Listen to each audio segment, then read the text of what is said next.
disappointed in every one of you. I'm sorry, I don't mean to offend you. I'm disappointed in every one of you. I kiss you on the mouth. No, I'm not cool with that. I'm sorry. One more time. I'm disappointed in every one of you. I mean, I'm dealing with degenerate animals. I'm disappointed in every one of you. Disappointed in every one of you. All right, come on. Honestly, I can't do it, man. I'm disappointed in every one of you. Let me tell you why. It's gonna be all right, Nicky. Go ahead, shoot. You just killed a fucking man. What are you going to do about it? You're happy because you got nothing. You don't got a thing. You're happy because you got nothing. You got nothing. I want to get out. I want to get out of this rat hole. I want to get online. I need BDA boxing.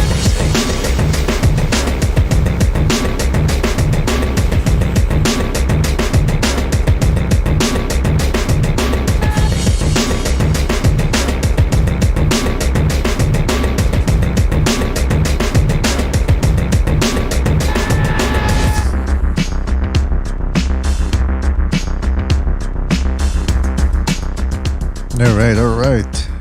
Testing 1, 2, 3. All right, good. Hey, welcome everybody to the Boxing Podcast, broadcasting to you live from the True North. This is your good friend, Mr. BDA, flying solo for the moment. I'm gonna get Gonzalo in here right away. I know he wants a piece of this episode. He's been itching for this fight. I know. I want to get his thoughts on how hyped he is for this fight, and I know everybody's hyped up for this fight as well, fellas. Welcome to BDA Boxing Podcast, man. Let me tell you something. You already know what we're going to do in this episode. We're going to be looking at the upcoming Josh Taylor vs. Jose Ramirez fight taking place this Saturday for all the marbles in the junior welterweight division. It's about as good a fight as you can get on paper, and so, hey, let's get started, man. Before we do that, shout out to John Gonzalez, Gonzalo, aka Lobito, Kid Top Skull, Blue Collar Sport TV, Luke Peterson, Jonathan Lambarena, Ivan Georgiev, Reverend Pickles, and many more people to come, I am sure, fellas. Thank you for joining us. Really appreciate it. I hope you guys enjoyed this episode as much as I do, or we do, rather, making them. Because anybody can say, I think this guy's going to do this, I think this guy's going to do that, but clips always add a new element to the equation, and so therefore, we gotta show some clips here to back up what we're saying and what we think is going to happen. Not for nothing, but usually most of the time, we tend to break down fights the way they go. Not all the time, but most of the time. Shout out to Luke Peterson, who just donated the super chat. He says, Gonzalo, what's the karate chop story? Yeah, I don't know if we're going to get into the karate chop story right now, but shout out to Luke Peterson for his contribution. Shout out to Official Scorecard Boxing in the chat. He says, a gift decision for Jose Carlos vaccines. Very possible. Shout out to Jaguar, Steve Munoz, and the Quacks. Fellas, please hit the like button if you haven't done so already, and if you haven't subscribed already, hit the like button and subscribe. You won't regret it, I promise you. With a little sugar on top. Reverend Pickle says, great fight. If you can go. I turned down going to the Taylor per great fight and I regretted it. This will be a great fight. Well, yeah, the unfortunate thing about this fight is there's limited attendance. It's a limited audience. And this type of fight, by the way, people have been making a gripe about this, that it's not even being shown all that much over there in the UK. I think you gotta get some sort of specialty cable channel to watch this fight, which is a shame because on paper, this is as good a fight as it gets, man. Junior, shout out to Junior. Jonathan Lambarena says Davidson took tips, fighter out of the fight, tips wanted one more round. Okay, Jay Perez, shout out to Jay Perez. Shout out to Steve Munoz, who says Ramirez by TKO. Oh, all right, so I see we got a whole bunch of things going. I already got Gonzalo on here. Gonzalo, you there? Hey, how's it going, Mr. BDA? I got the aircon blaring in the background here in the hospital, but I hope it's tolerable. Yeah. I barely hear it in the background. You're good, man. Hope you're doing well, Gonzalo. Thank you for being on, man. Okay, I always got to ask you this before one of these important fights. How excited are you for this fight from 1 to 10? I'm intrigued. Of course I'm excited. There hasn't been a lot of hype as people probably would have expected for this unification bout to be surrounding this type of a fight. I don't know if it's going to be a big event, but as far as the fight inside the squared circle, I think it's as good as it gets. The styles, the fighters, they both bring heart. and you can never measure how big or what kind of a heart a person has, especially if you got two undefeated fighters that come forward and mix it up. You know, they got good boxing ability. They're champions. So this is something that's yet to be seen how far these guys can push the envelope. Whether who wins, I don't know, but I know that they're gonna bring it. So yeah, I'm excited, and tomorrow I'm gonna be very intrigued and paying attention. Like, you know, as good as it gets. You know, just trying to see what takes place, man, because this is definitely an interesting fight. Absolutely, man. Now hold on tight because we might have to change Discord groups here. All right, so just give me 2 seconds here, and if you see that somebody's calling or whatever, just answer that and get out of this group. All right. Yeah, sure. There we go. Gonzalo, you're still there? Yeah, I think we switched over. Switched on over to the other side. Gonzalo, are you there? Yeah, like All the right, song fantastic. from the Doors, "Break on Through to the Other Side." I was gonna make that reference, but I said I don't know if anybody's gonna get it. Of course. You certainly got it, man. Yeah. Look, all right. Well, listen, we got more people joining us. We got Boxing Chief and we got Jimmy. Fellas, thank you for joining us. Are you there?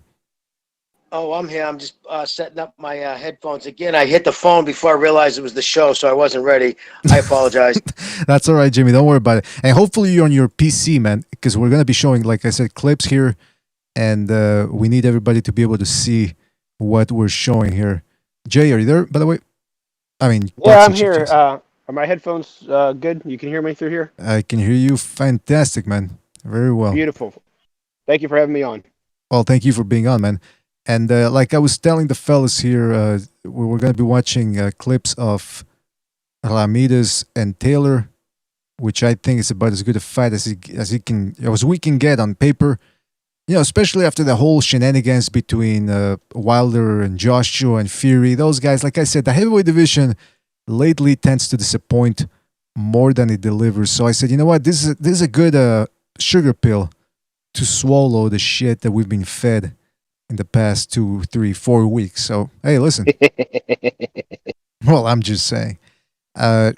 Shout out to Neil Simpson who says, where can you watch this in the UK? Yeah, I was hearing about that. I think it's either BT Sports or some sort of other obscure channel. I forget which one it is, man.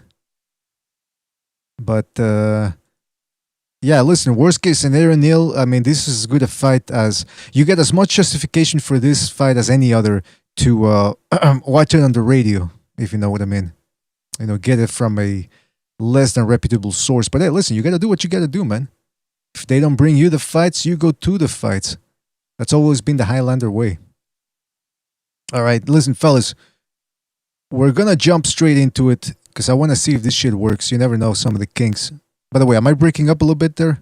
Because I think I heard some clipping. A little yes, bit. You are, brother. A little All bit. Right. Just a little bit. I heard some clipping there. So I suspect that this is some of the problems we're going to be encountering.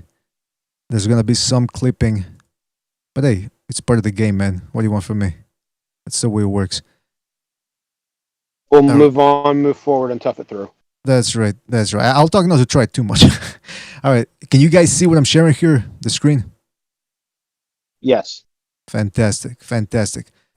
Hold on a second. All right. Shout out to Chris K for his contribution via the super chat. He says, Taylor by unanimous decision. Also, I can't wait for The Undertaker to put Wilder in a coffin this summer. What the fuck is he talking about? He's talking about some sort of a, what do you call it? WWE stuff. But yeah, shout out to Chris Entertainment Promotions. That's right. So he says Taylor by unanimous decision. Yeah, by the way, fellas, Taylor is a 2-1 underdog. I mean, favorite in this fight. 2-1 last time I checked. Can we suspect some of that Vegas Mexican money to come in the day of the fight? Absolutely. That's a guarantee. Man, I was going to say it notoriously wait until like fight day. That's what they've always done.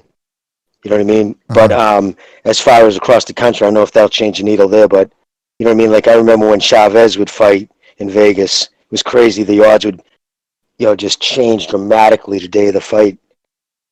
Mexicans carry cash, you know what I mean? A lot of them. So, that, you know what I mean? It is what it is. They don't do it over the phone. They want it at the pay window. Well, you know what, Jimmy, let's get into the conspiracy theories right away because, again, he's a 2-1 favorite. Already, I've heard some grumblings around the internet of people saying, oh, Ramirez is going to get the decision. Somebody even in the chat room said, expect a broken orbital bone to come out of nowhere in this fight. I mean, I'm thinking, is Ramirez really the guy with the backing in this fight, or like is he the guy that the powers that be want to win? Well, I mean, it's hard to say because I don't know their relationship with Bob. It all depends. Is Ramirez, say if you have a relationship with two champions and one guy is 100% in your corner, do everything you say, and remember, Ramirez has always put up fucking good money for him too, but Taylor is a young, hot champion. I think he's got a bright future, so you want to fuck with that. And again, maybe it's Taylor with the great relationship. I don't know. All I can say is, if I was to edge a bet, Bob's pretty much wrung out every last dollar he's going to get, pretty much out of Ramirez, right? I mean, he's been a champion for a while. He packed in it for a while. He had the most, he had the biggest numbers of crowds from like 2015 to 2018 because he always fought in his hometown. So Bob did good with Ramirez for what he was paying out. But Taylor, he's the UK fucking hot kid right now. And that would be, I think he can make a lot of money off him, but that's my piece. Yeah, that makes sense, man. 30 versus 28, and Ramirez, you got 2 more years out of Ramirez if you can keep him on a track after this fight. If you're feeding the winner to Crawford, which a lot of people are thinking that's going to be, then it doesn't really matter. But if you're looking to milk long term, you got 2 more years out of Ramirez. That's 2 years is a long. Even if you're only fighting twice a year, that's 2 extra paydays times 2. That's 4. It's 4. I mean, I'm not trying to do basic math. We all know that, but it adds up. You got 2 more years out of a guy that had a lower amateur career from what my research has shown, versus Taylor's got a longer amateur career. We all know that in your 30s it starts to catch up on you. So you got 30 versus 28, plus you got the Hispanic following for Ramirez. It depends on where Bob wants to keep money at home or if he wants to go abroad. If he wants to keep it at home, he's going to go Ramirez. Yeah, I think this is a pick'em. I think there's no particular favorite. They both have a market. They're from different sides of the world. It's going to be decided who wants it more, and it's going to be decided inside of the ring. Bob has nothing to do with this. No, I was thinking. No, I think he was asking who, if you were Bob, who do you think Bob wants to win? Did I misread your question, BDA? Is that what you asked? That's who do you think the powers to be? It's in the ballpark. Which yeah, would be Bob, right? Yeah, exactly. Yeah. Who do the powers that be want to win?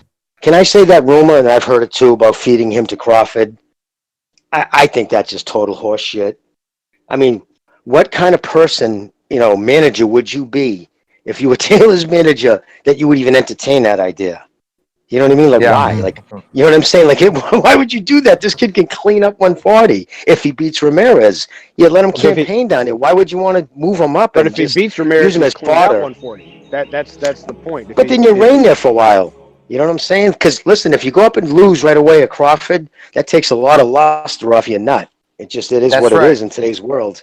So I wouldn't. I would just wait. I just personally would almost be offended if I was Taylor. Like, okay, now I'm here in your stable. I'm now the unified champion as of today, and your next move for me is to feed me to what could possibly be the best fighter on, in any near weight class.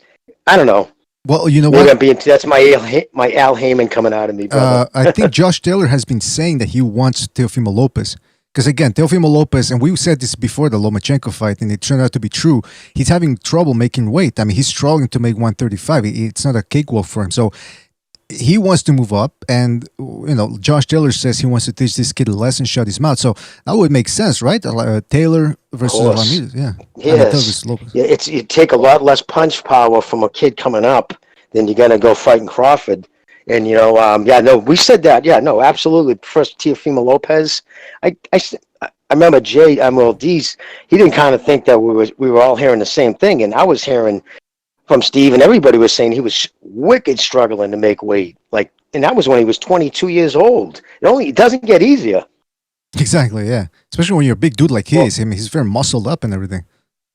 And if we're keeping going down the track of possible things to do, there's a lot of guys at 130, 135, and Gervonta Davis is already moving up with a minor paper regular belt. It's not going to. Mayweather's only going to take so much longer if Davis doesn't go to jail before he's going to have to cash in with this kid because he's not bringing him a whole lot of dough. This would be the next big thing to do, especially if Taylor is successful in winning this first fight and possibly getting Teofimo Lopez to reign for a while. You got two big wins. Now that's the biggest avenue for Mayweather to cash in with Davis against Taylor. We're going way down the road, but these are the possibilities. Yeah, exactly. It's a very complicated mess, I guess you could say, or not mess, but a road here to some of these big fights. Shout out to Virtuoso for his contribution, who says, I don't have a horse in this race. The beauty of this matchup is not knowing who wins. Mystery creates intrigue. And by the way, I dig the throwback layout PDA. Well, thank you, Virtuoso. Thank you for your contribution. And yes, on paper, this fight is about as intriguing as it gets. So again, there's a lot at stake here. Junior welterweight supremacy is at stake, even though I think Taylor already cemented his position as the number one guy. But nevertheless, this is the next best thing, the next best contender, Ramirez is. So again, it's both undefeated, both have beaten everybody in their path, good fighters, good opponents thrown out the way. So, and then of course we got potential fights with Lopez from 135 or a move up to 147 to fight Terence Crawford. Because again, Terence Crawford, like you guys were saying, is starving for a big fight. So without further ado, let's get started, man. First of all, when it comes to Josh Taylor, he's 5 feet 10 inches tall with a 69.5-inch reach. A lot of people like to woo over the fact that a lot like Lomachenko, he's only got 17 fights. So he's got under 20 fights, and yet the opposition is outstanding. I mean, you look at his wins over Miguel El Títere Vázquez, who's not an easy guy to look good against, and he stopped him. Victor Postal, Ryan Martin, who's undefeated at the time, Baranchik, undefeated at the time, Prograis, undefeated at the time. All right, the last Thai guy or whatever, let's not get too much into it. But now Ramirez, another undefeated fighter. I mean, that's about as good as he gets when it comes to a fighter of Taylor's caliber. It's the best in boxing. Yeah. I think right now. He's surpassed Lomachenko right now with taking on this kid's all he does is take on undefeateds. I mean, and it's so funny when you hear, Kevin calls it British fighters and garbage. Like, what about Taylor? That's pound for pound. That's pound for pound competition. A lot of if he wins tonight, he's right up there. Exactly, brother. Yeah, he's definitely cracked the top 5 easy, solid top. Well, and he's challenging guys like Spence and possibly Crawford, because some people drop Crawford down to 2 or 3. He's challenging them for that spot right underneath Canelo. I might put him over Canelo, but most people, the mainstream guys, won't. But he's definitely top 5, possibly arguably top 3 if he wins Saturday. I have him. I would probably not that I believe in those. I don't really do top, but pound for pound. But I would go Canelo, Inoue, and Taylor if he wins tomorrow. I mean Saturday. Right, and I don't disagree with that list at all. Period. I mean, usually I have, maybe, but no. That list I would put it exactly like that, unless I would put Inoue first. Mm-hmm. Yeah, absolutely, man. He's about as an active fighter as he gets, and he doesn't ask any questions. He go, who's the best? This guy? All right, put him in front of me. Ramirez ain't too far behind. I mean, he's trying to get on the same boat as Taylor. He's 28 years old, so 2 years younger, 5 feet 10 inches tall. Again, there might be an inch or half an inch difference between these guys. Again, we don't know. But he does appear to have the longer reach, according to BoxRec, 72 inches, as opposed to Taylor, who's a 68, I believe. 69.5. So there's a bit of an advantage there in terms of reach. And the guys he's beaten, well, Amir Imam, who used to be the next big thing a couple of years ago. Antonio Orozco, who was undefeated at the time, very strong fighter. Jose Cepeda, very close decision. In fact, some people feel Cepeda won, but hey, it is what it is. Maurice Hooker, Victor Postal, and now Josh Taylor. So Ramirez is a come-forward fighter. But he does it with technique and responsibility, so this might be as good a fight as it gets. By the way, Virtuoso says, Iceman, rest in peace, Paul Mooney. Did Paul Mooney die? What the fuck? Yes, Paul Mooney died. Oh, how old was he? Older than me. That's all I know. Sorry. Oh, he was born in 41. Jeez, this guy was old. Whoa. He was a funny dude. Sometimes he got a little bit too much on the black thing, and it was hard to tell if he was trolling or not. Because I think he said it one time. He's like, nah, I'm just 79 years old. Whoa. Hey, black don't crack, right, fellas? Anyway. Yeah, so shout out to rest in peace, Paul Mooney, I guess. Funny guy, man. He used to write for Richard Pryor, the Richard Pryor show. This guy was well known in the comedy circuit. Anyway, hopefully we get as good a product as he delivered this Saturday. So let's get right down to it, man. Hold on a second. Now I got to switch screens here. Hold on a second. Give me 2 seconds. There we go. All right, so let's start with the defense. Both guys' defense. I think we're going to start with Ramirez in this one. Let me see. Hold on a second. Oh, there we go. Yeah, it's Ramirez. We're going to start off with Ramirez here. Again, he's a come forward fighter. He doesn't just put his hands up and barge forward. He actually moves his head, as you can see here.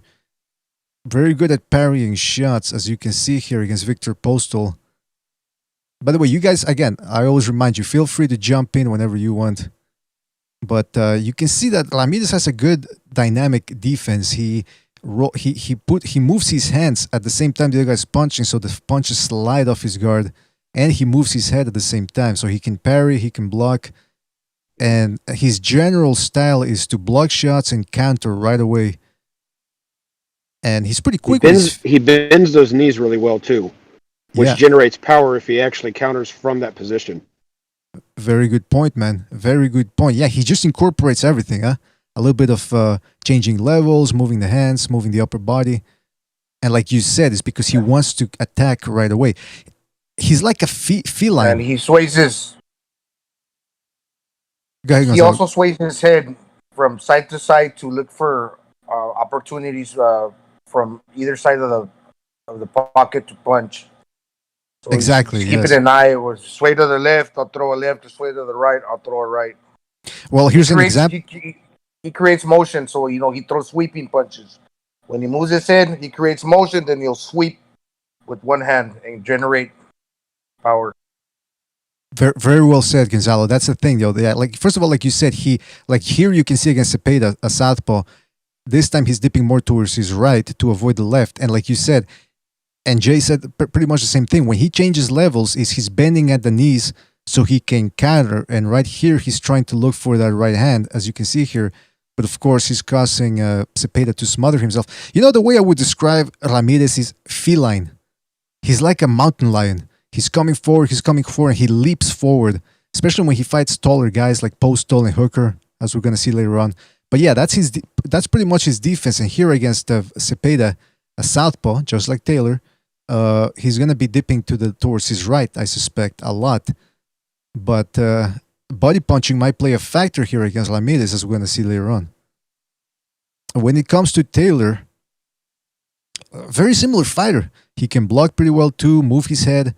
See there, he's blocking shots, using his legs to step away. He uses his legs a little bit more than Ramirez, and uses upper body movement a little bit better too as well. Very flashy, that's how I would describe Taylor. And see that getting out of the way. This is against a very... Also bends his knees really well. Mm-hmm. Also bends his knees really well. I've seen a lot of him. I haven't studied him very much, so we'll see later if he bends those knees and uses it for counter punches, like we know that Ramirez does do. And again, when you're not bending at the back, you're bending at the hips. Okay, that ducks you under. But when you're bending at the knees as well, you don't have to bend as much as the hips, and you generate more power when you come forward. Exactly. Judging by his record, that's exactly what he does. Because if you're 17-0 with 13 knockouts, you're obviously generating power. Oh yeah. And you're going to see later on, he does counter from this position. Like here, it's against the shorter Baranchik. Now, it's interesting that I put up the heights, I should say, because both Taylor and Ramirez supposedly are about the same height. Taylor, when he fought the taller Ramirez, he bent at the waist a lot, or at the legs rather, to try to get Postal to drop those hands. And Ramirez, though, when he fought Hooker, as we're going to see later on, he was just leaping forward, trying to get at that chin. So it's two different types of approaches from both guys. And nevertheless, very good. See, that's how he can duck under the shots. Very good upper body movement. And the Baranchik fight is an interesting fight because you figure that this is what Ramirez is going to be throwing at him. Having to come forward, lots of hooks, lots of power shots. This is a clip that I like, a sequence that I like from Taylor because he's on the ropes, so you would expect, okay, now he's in a bit of a dangerous situation. drops under the shot, but look at how tight that guard is. He drops, he blocks the right, weaves under the left, and then just glides and keeps that left hand up and blocks the incoming shot. So he didn't take anything in this scenario. I mean, the guy's a very good defender, and I guess the question here becomes: is he gonna fight this way against Ramirez? Is he, with the Ben Davison in his corner, is he gonna try to box more than he's done before, or is he gonna go back to slugging? What do you guys think? That remains to be seen. But what you're pointing out is the way he's able to duck under shots from a much shorter guy. That's pretty impressive. Usually they throw up, so when you go to try to duck under, you're usually ducking into their power, and he's going right underneath it, smoothly at that. It's not choppy, it's not uncomfortable for him. Which, when you're fighting out of your element, fighting somebody that much shorter, and you're ducking under, that's usually out of your element. You're not used to it. Mm-hmm. You probably don't have sparring partners to prepare for like that, unless he's that much taller than the rest of the competition at 5'10". But he seems to be able to duck under very well, still bends his knees. It doesn't throw his rhythm off. It doesn't throw his timing off in this sequence. So I mean, that to me, that's pretty impressive. Yeah, man. Ramirez is going to push him back against the ropes, or at least try it. That's what he said. And Blood, Sweat, and Tears, the last episode. Going to try to push him back against the ropes. So he's going to keep on busy. So Taylor's going to be forced to react and try to impose his will. Sorry, could you repeat that? Yeah, Ramirez is going to try to push him back against the ropes. That's what he mentioned in the last episode of Blood, Sweat, and Tears. Yeah.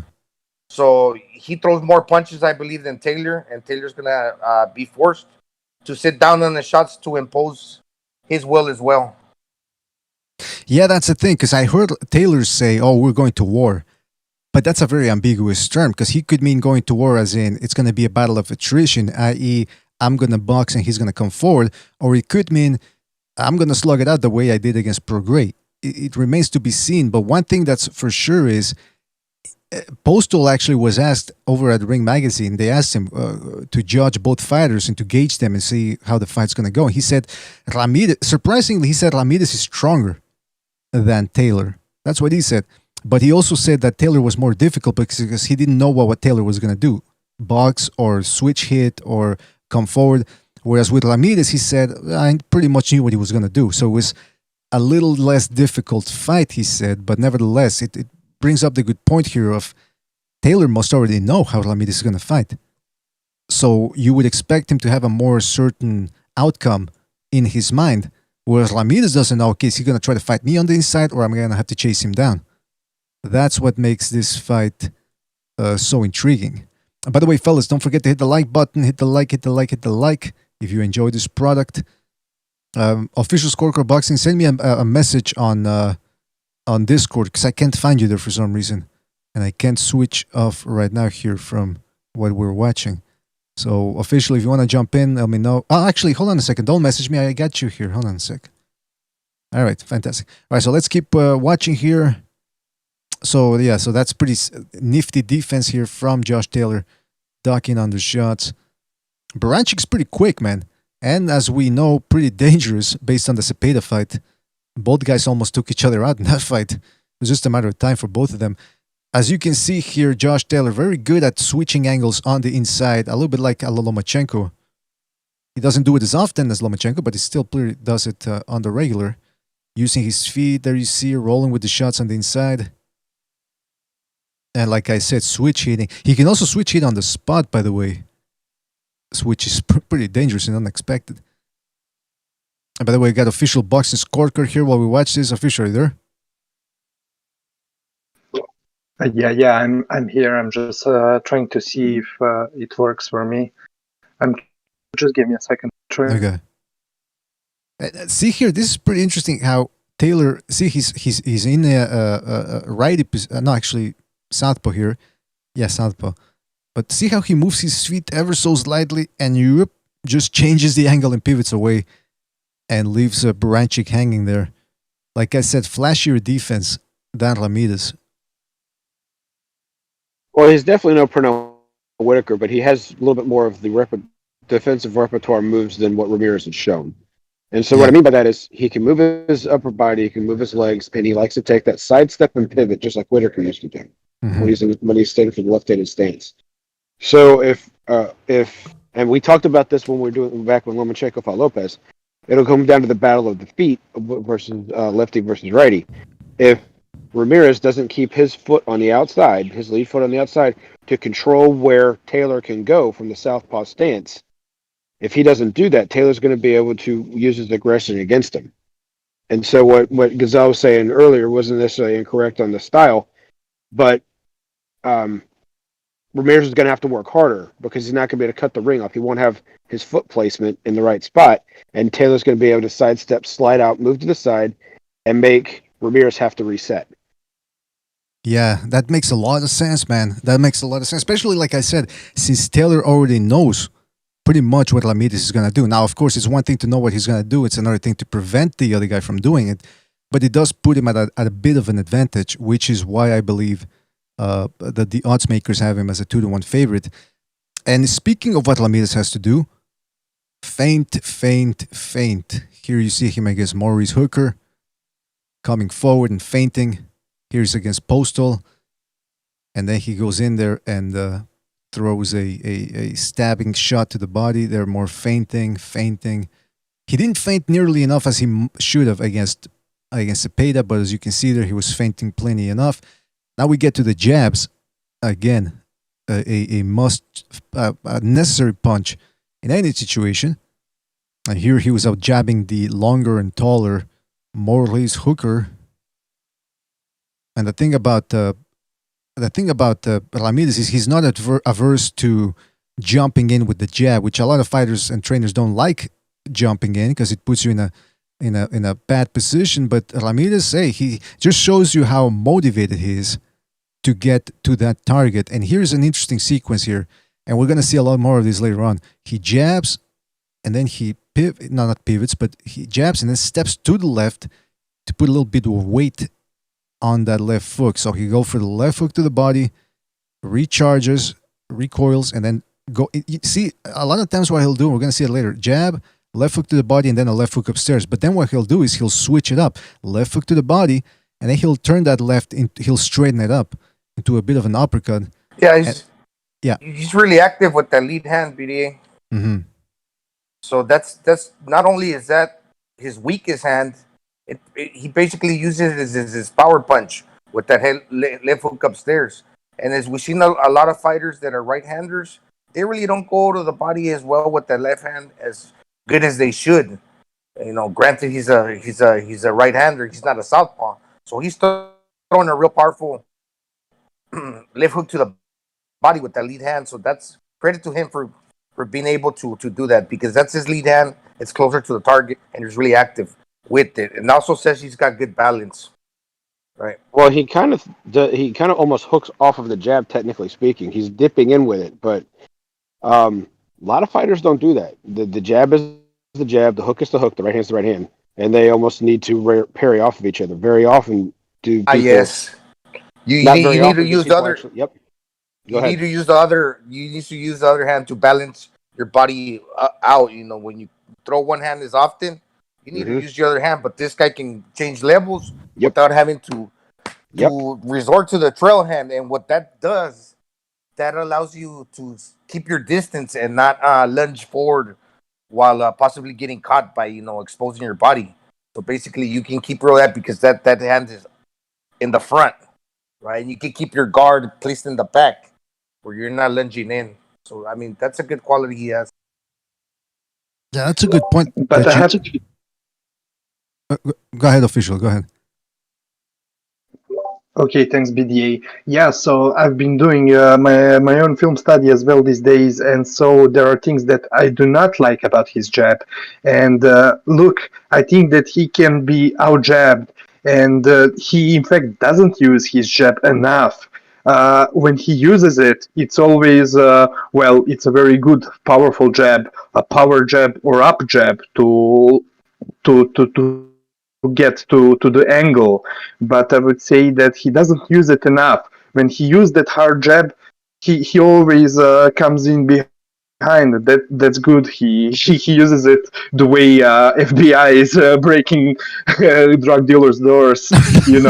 Powerful jab and stepping behind to come to short range. But the thing is, he cannot win the battle of the jabs. He can get easily outboxed at long range, and he doesn't use it enough.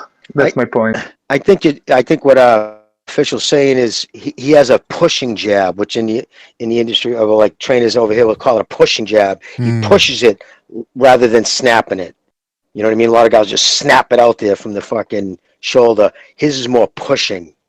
Usually pushing jabs hurt more. I mean, put more, behind them, but pushing also it's easier to read them in a body rhythm. The more of your body moves when you throw a punch, it's just more of something your opponent can read.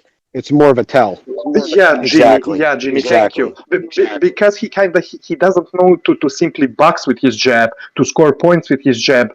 I would say he does not set his offense enough with the jab. When he throws it, it is to hurt the opponent or to make the room for him to step in, to dip in low, like Jay or you were saying. I cannot remember. Yeah, that's a good point, man. But let me tell you something. With his jab. Well, one good thing about pushing and go ahead, Jay. No, Jimmy, you go first. Oh, I'm sorry, I'm boxing chief. I'm sorry, but yeah, all right. I was going to say one good thing about pushing a jab. You see his position right there. In that position, you're better. You're better right there. You can throw things off it better. If you're just snapping it from regular, almost parade rest stance. You know what I'm saying? Because he's in that long extension. Now we can drop down to throw a fucking left to the kid to your liver, or you can come over the top with a right. He's looking he's looking to not snap it out so much, so maybe he can create a second punch, where he can create he can generate power where if you snap it out to retrieve your arm back, man, you're throwing a lot of force forward. So you're pushing, maybe then you can switch levels with another punch downstairs and go back upstairs with the hook. That's the way I think he uses. A lot of this is a moot point fighting a lefty because you're not able to do the same things. And again, it goes back to that foot battle. I'm going to be mentioning this a lot tonight. That if his foot placement's on the inside of Taylor's foot, he's not going to be able to do most of this stuff. He's not going to be able to. He's going to try, if he tries to move his foot on the inside to get the jab inside of Taylor's right jab. So he's trying to set things up on the inside. Taylor's going to be able to move out of the way. So the power jab won't be there because he'll be just moving to his right and slipping right out of it. If he keeps his foot on the outside, then it sounds kind of childish. But what I used to teach the younger kids when I'd coach them is called patty cake, because you're just slapping each other's hands trying to establish your jabs. When a lefty and a righty mirror image are throwing at each other, you're naturally catching each other's jabs until you find a way to parry over it. So this is very few lefties as skilled as Taylor get hit with a jab from an orthodox fighter that easily. So the hooks are still going to be important because the hook is how you move the guy back into the right hand. But the jabs it is a very good chance that it's not going to be as key of a weapon because they're going to have to parry around it to try and land it.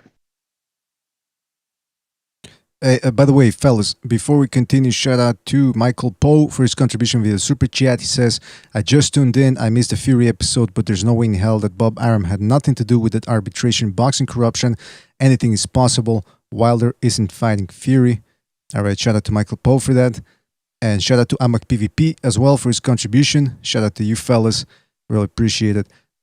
Now, back to this film analysis here. Go ahead, Gonzalo. One more thing, BD. One more thing. But you also might see something, Chief, where they're stepping on each other. And sometimes that's not accident. You step on somebody, you keep them in place, right? Oh, you're talking not always like going to call you on that. I'm not sure, but the referee's not going to be always looking at your feet unless somebody else complains. You step on their feet and you can tag them up. You can actually hold them in place. Yeah, but Silvio Petroza was a Panamanian fighter of the featherweight division. He used to do that a lot if you moved too much, and he would do it against orthodox or left-handers. But his dirty fighting was just something of artwork. But back to this fight, yeah, if they're trying to establish enough, one might resort to that, and it's going to happen by accident to start That's right. with. Yeah. But once something works and you're in the heat of battle, you tend to repeat it. That's all I got to say for that. I'm not accusing either one of being a dirty fighter. What I'm saying is when something works in your favor, and you're in the heat of battle, you will repeat it. I know I've said that twice, but that's my Yeah. Granted, I mean, one being a south and one being a right-hander southpaw, that's gonna happen. Yeah, type man. of style, the type of styles. I mean, clashes of heads might happen a lot too. That's right. What you Mid guys range on the inside. what you guys are saying makes a lot of sense. I mean, it's the foot position, but I can't stress that enough though that the jab is a good weapon to use against the southpaw, and I don't know if Taylor's gonna stick and move. We don't know. He might decide to slug it out, and in which case this jab could present problems. Now, you guys are right though. His jab is more of a power punch because he doesn't tend to double up on it too much. We're gonna see examples of when he did double up on it, and he was actually quite good at it. But here against Hooker and against Postal, as you can see, it's mostly one jab at a time, and it's a strong jab. Don't get me wrong, but it's. I think they're both taller than him too. Yeah, that's the thing. It's easier to push against a taller guy if you get in there. Now, I will say this though. Plus, yeah, see how he's setting him up. I mean, he's set up for that. The I thing will with Ramirez, it's all right. Sorry, BJ. No, go ahead. No, go finish your thought, man. No. I won't forget. Go ahead. All right. I was going to say, any opponent of Ramirez, you should say what's his best attribute. I would have to say Ramirez, what it's been, I don't know if it's going to change. You never know when, Father Time catches up, has been the kid's motor. I mean, the kid comes to fight, he puts on a lot of pressure on people. Mm-hmm. Some people, they can be very talented boxers, they can do a lot of things, but they can only do it at their pace. I'm not saying Taylor can't handle it, but he's only had 17 fights. I don't know. I'm just saying I don't know. And I've seen guys like that. I think Terry Norris was like that. It was a vicious punch. It was great mechanics. But if you pushed them, some guys just don't get into their rhythm. It's kind of, I guess I'm not explaining it right. No, I get you. You know what I'm saying? But yeah, okay. In other words, you're saying it's easy when you're comfortable with the guy and he's going along with what you want him to do. But once he starts throwing you off for a loop, that causes stress. And you're saying some guys can't. Their gas tank is affected by the stress. Yeah, you're right, man. Because I'll tell you something interesting about that, though. But before I do that, shout out to Michael Poe who donated the super chat. He says Fury is not gonna fight Wilder. Arum had a hand, I believe, and had arbitration. And that arbitration, Wilder will be the next opponent, but somebody will tune up, lie to us all. Okay, so Michael Poe ain't buying the official narrative. He thinks that Bob Arum and company had already planned this way ahead of time. So shout out to Michael Poe. Shout out to Cerny Banders, who says, if Ramirez beats Taylor, it's over for the UK. I was favoring Ramirez, but Taylor beat Regis Prograis, so that swayed me. Yeah, thanks for that contribution, fellas. Really appreciate it. That brings me to your point there, Jimmy, because Regis Prograis, who I believe is, you could make the argument, Taylor is 1B, I'm a 1A, and Prograis is 1B, because that fight was won by Taylor by what I heard of his balls, man. It was very close fight. But one thing I will say, they asked Prograis, again, Ring Magazine, they asked him, what do you think about this fight? He said, he revealed something interesting. He said his plan was to box Taylor from the outside. But he says, I ended up fighting his fight, which was on the inside. And even then, it was a very, very close fight. But what I'm saying is, Taylor wanted that fight on the inside, even though he was a longer guy. So that's what's throwing me off for a loop here, because will he fight Ramirez on the inside? And if he fights Ramirez on the inside, like Jimmy said, that actually plays in Ramirez's favor, and it makes him more comfortable. Yeah. And you know what I mean? Go ahead, Gonzalo. Well, yeah. That's gonna happen because we saw Baranchik. He brought the pressure, and eventually, like in the latter rounds, he was able to touch Taylor, and Taylor got hurt, but Taylor ended up seizing the fight back. He was able to drop Baranchik. So, I mean, if you're somebody like Ramirez with that incessant pressure, he's going to get cornered into a wall. I mean, where he's going to have to fight back. and we know that the kid got heart and he got power. He like to mix it up. So once he gets pressed enough, that's gonna click in him, and he's gonna fight back. And he's gonna fight back. He's gonna fight back to try to hurt Ramirez, to try to establish himself that way. So yeah, once that fight reaches that level, it's not only gonna be exciting, it's gonna be a great fight. I hope so, man. It takes energy to fight either way, right? Right. If you're comfortable enough and your stamina is good, and you're comfortable moving without taking too much punishment with the other guy being the aggressor, even though Mayweather didn't win the first Castillo fight, the way Mayweather was moving around, hoping Castillo would wear himself out with his aggression. Okay, just take that part of that analogy, put it into this fight now. If Taylor's fine with him coming forward, letting him expend that energy, great. Now we're in the middle rounds. I'm still fresh. You've been exerting yourself trying to corner me and exerting energy trying to catch me. Now let's fight. I should be a step up on you. Yeah, once you get your head shook by a good punch, the next option is to like punch back. It's not to get on the back foot and try to create another. My point is, let's say he doesn't get shook. He moved around that ring to make Ramirez expend his energy to chase him down, and he's got more stamina that way. Yeah, but in the exchanges, there's gonna come a point where they're both gonna get hit and they're both gonna get rattled. I mean, my point is, if he drags him into this on purpose, chase me down, use your energy, chase me down, use your punches. I'm gonna make you miss or block. I'm not gonna counter too much. You expend your energy. Round 3.5, round 4. Okay, now I'm gonna welcome you in, and now we're gonna go toe to toe. But I've got more energy than you. Now I'm going to outcondition you, and I'm going to take the fight to you. Meaning that could be his fight plan. I have something to say about.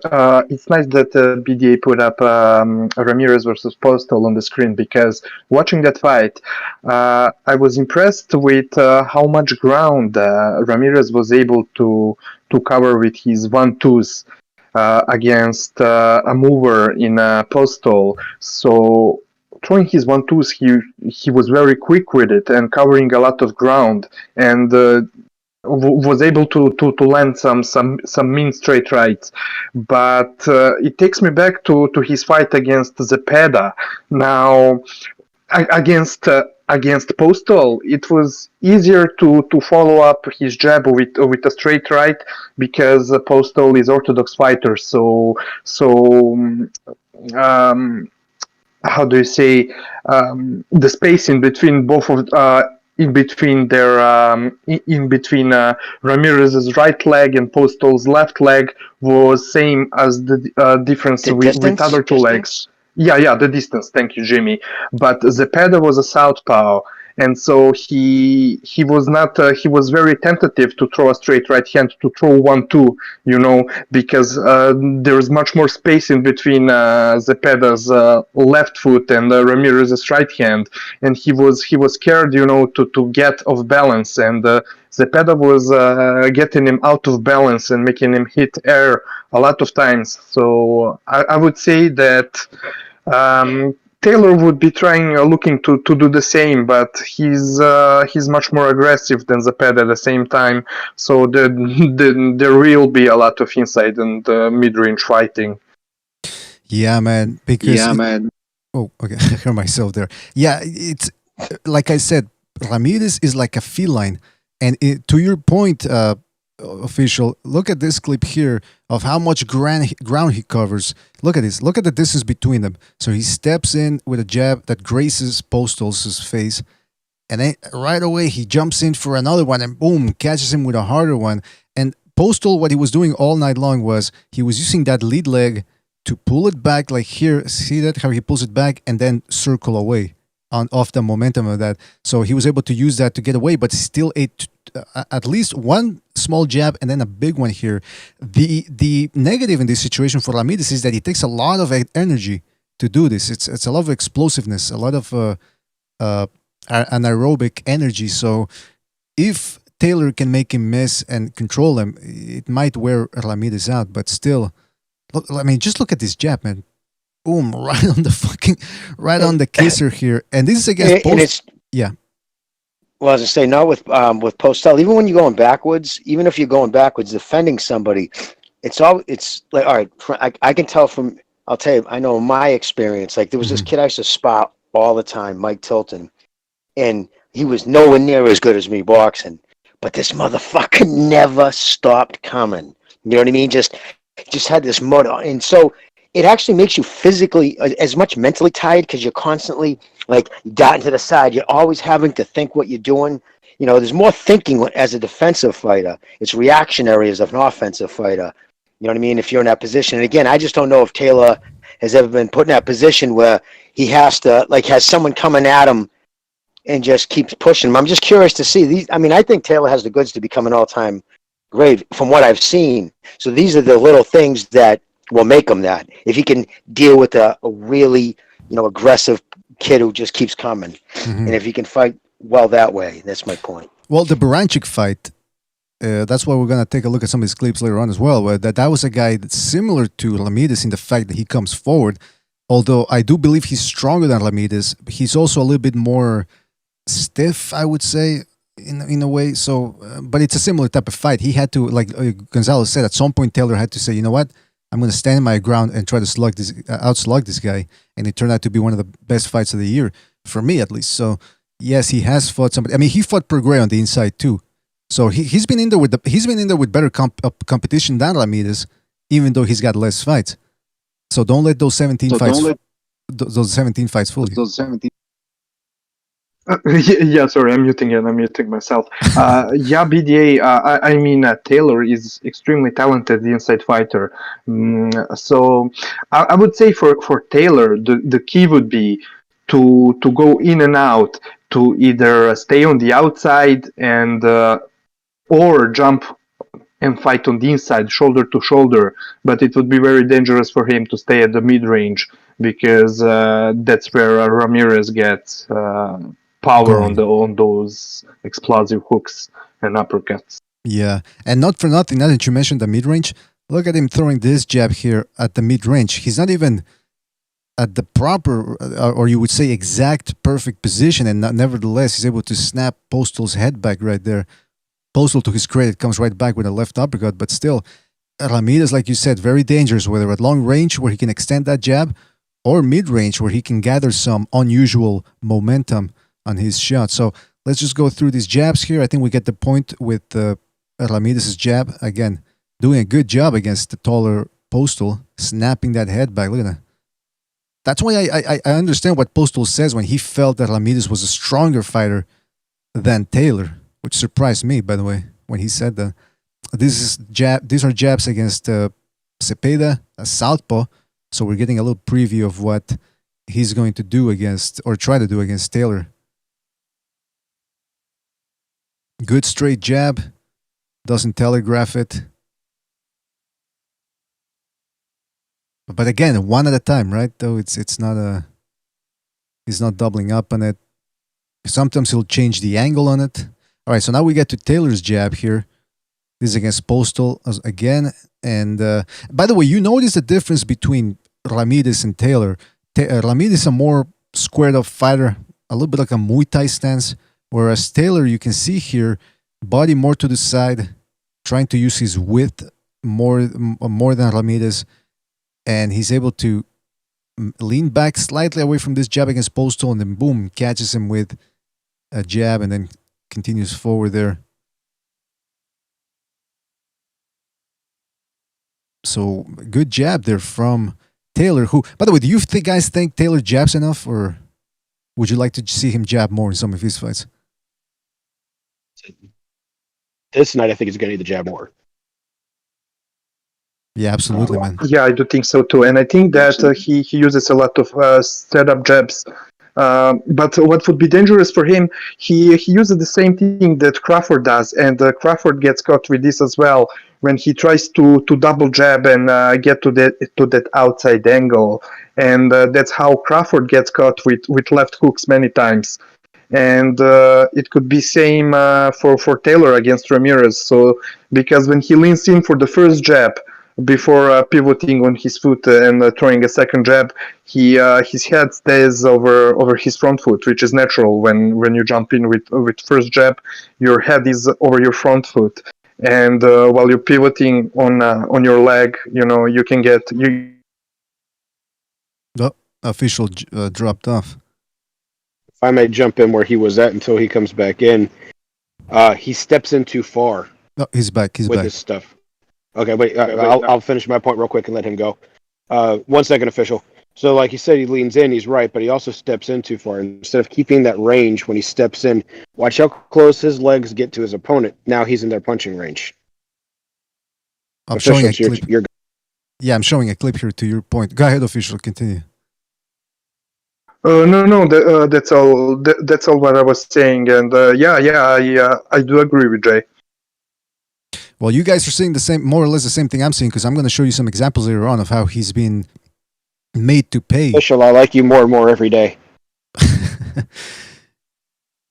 Yeah, I'm gonna show you some examples here of what you guys are talking about later on. But now we get to the flashy stuff, the power punches.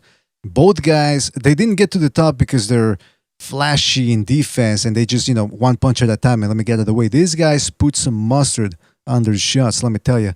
All right, the fuck, I'm opening a Word document here all of a sudden. All right, here we go, power punches. Let's start with Ramirez's right hand. He tends to, like you guys were saying, now we're getting to see the fruits of his labors. When he bends to at the legs here, the knees, notice this. He's coming forward, makes Hooker drop his hand a little bit, and boom, launches an overhand right here. A very good technique, shifting the weight forward, bending the legs, boom, cracks him with that right hand. Countering against Postal as well, a taller fighter. Here using a little bit of dirtiness, if you would say so, but a little craft. Holds him there with the left as Postal is trying to smother him. Pushes him back. Boom, catches him with the right hand there. Nice straight right there. Another overhand. Again, good reflexes from the guy. I mean, that to me, look, I'm a natural counterpuncher. Because I got long arms and everything for my size. I'm a very long guy. That's what, anyway. But the point is, for me, countering is easy. But this guy is moving forward and countering at the same time, which to me is just fucking throws me for a loop. And again, you see here against Postal, parries, and then right away, boom, right hand. Go ahead, fellas, if you want to say something. No, I mean, you were analyzing it well. He dips well to his left. And the beautiful thing about dipping down to his left like that is because he throws that power jab that we talk about, right? Mm-hmm. He's in there. Now he's dipping to his left. And so he's in perfect position. And Michael Carbajal used to do this. He dips to his left so he can either launch the hook or he can launch the overhand right. It depends on what he does with his back foot and his hips when he steps in. There, you saw he turned his hips in. All right, he's angled. He steps in, he pivots, and he turns his hips, and that's when he goes with the right hand instead of the left hook. So if he steps in, he's going to throw the hook like we saw him earlier, where he hooked off or uppercut off the jab. He just keeps his hips where they were, okay, angled back, and then he'll pivot off the front foot instead. But in this particular case, he's launching off the back foot, switching his weight, and turning his hips into it. Yeah, Ramirez got good balance. Very good balance. And his actual power punch, I believe it's the left hook. I mean, obviously, he's a right-hander. The right hand is going to be powerful as well.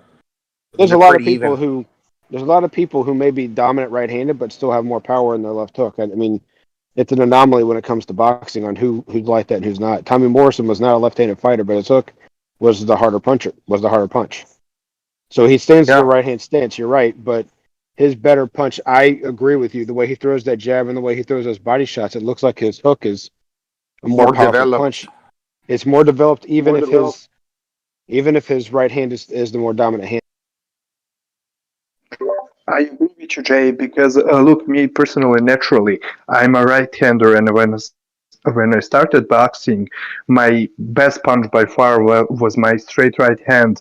But with the time, I learned how to use the leverage on my front foot and just twist that, snap the jab. So left hook. So it became a more powerful weapon for me.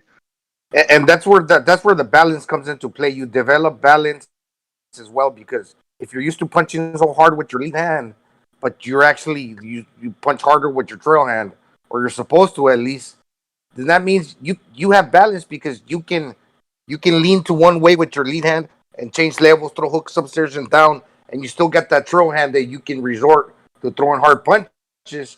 So you can convert, you can switch up to like throwing that punch while retaining balance and your body. You know, having good center of gravity allows you to do that. Transition from right to left, you know, and still being in position to punch with either hand. Eric Morales was very good at that.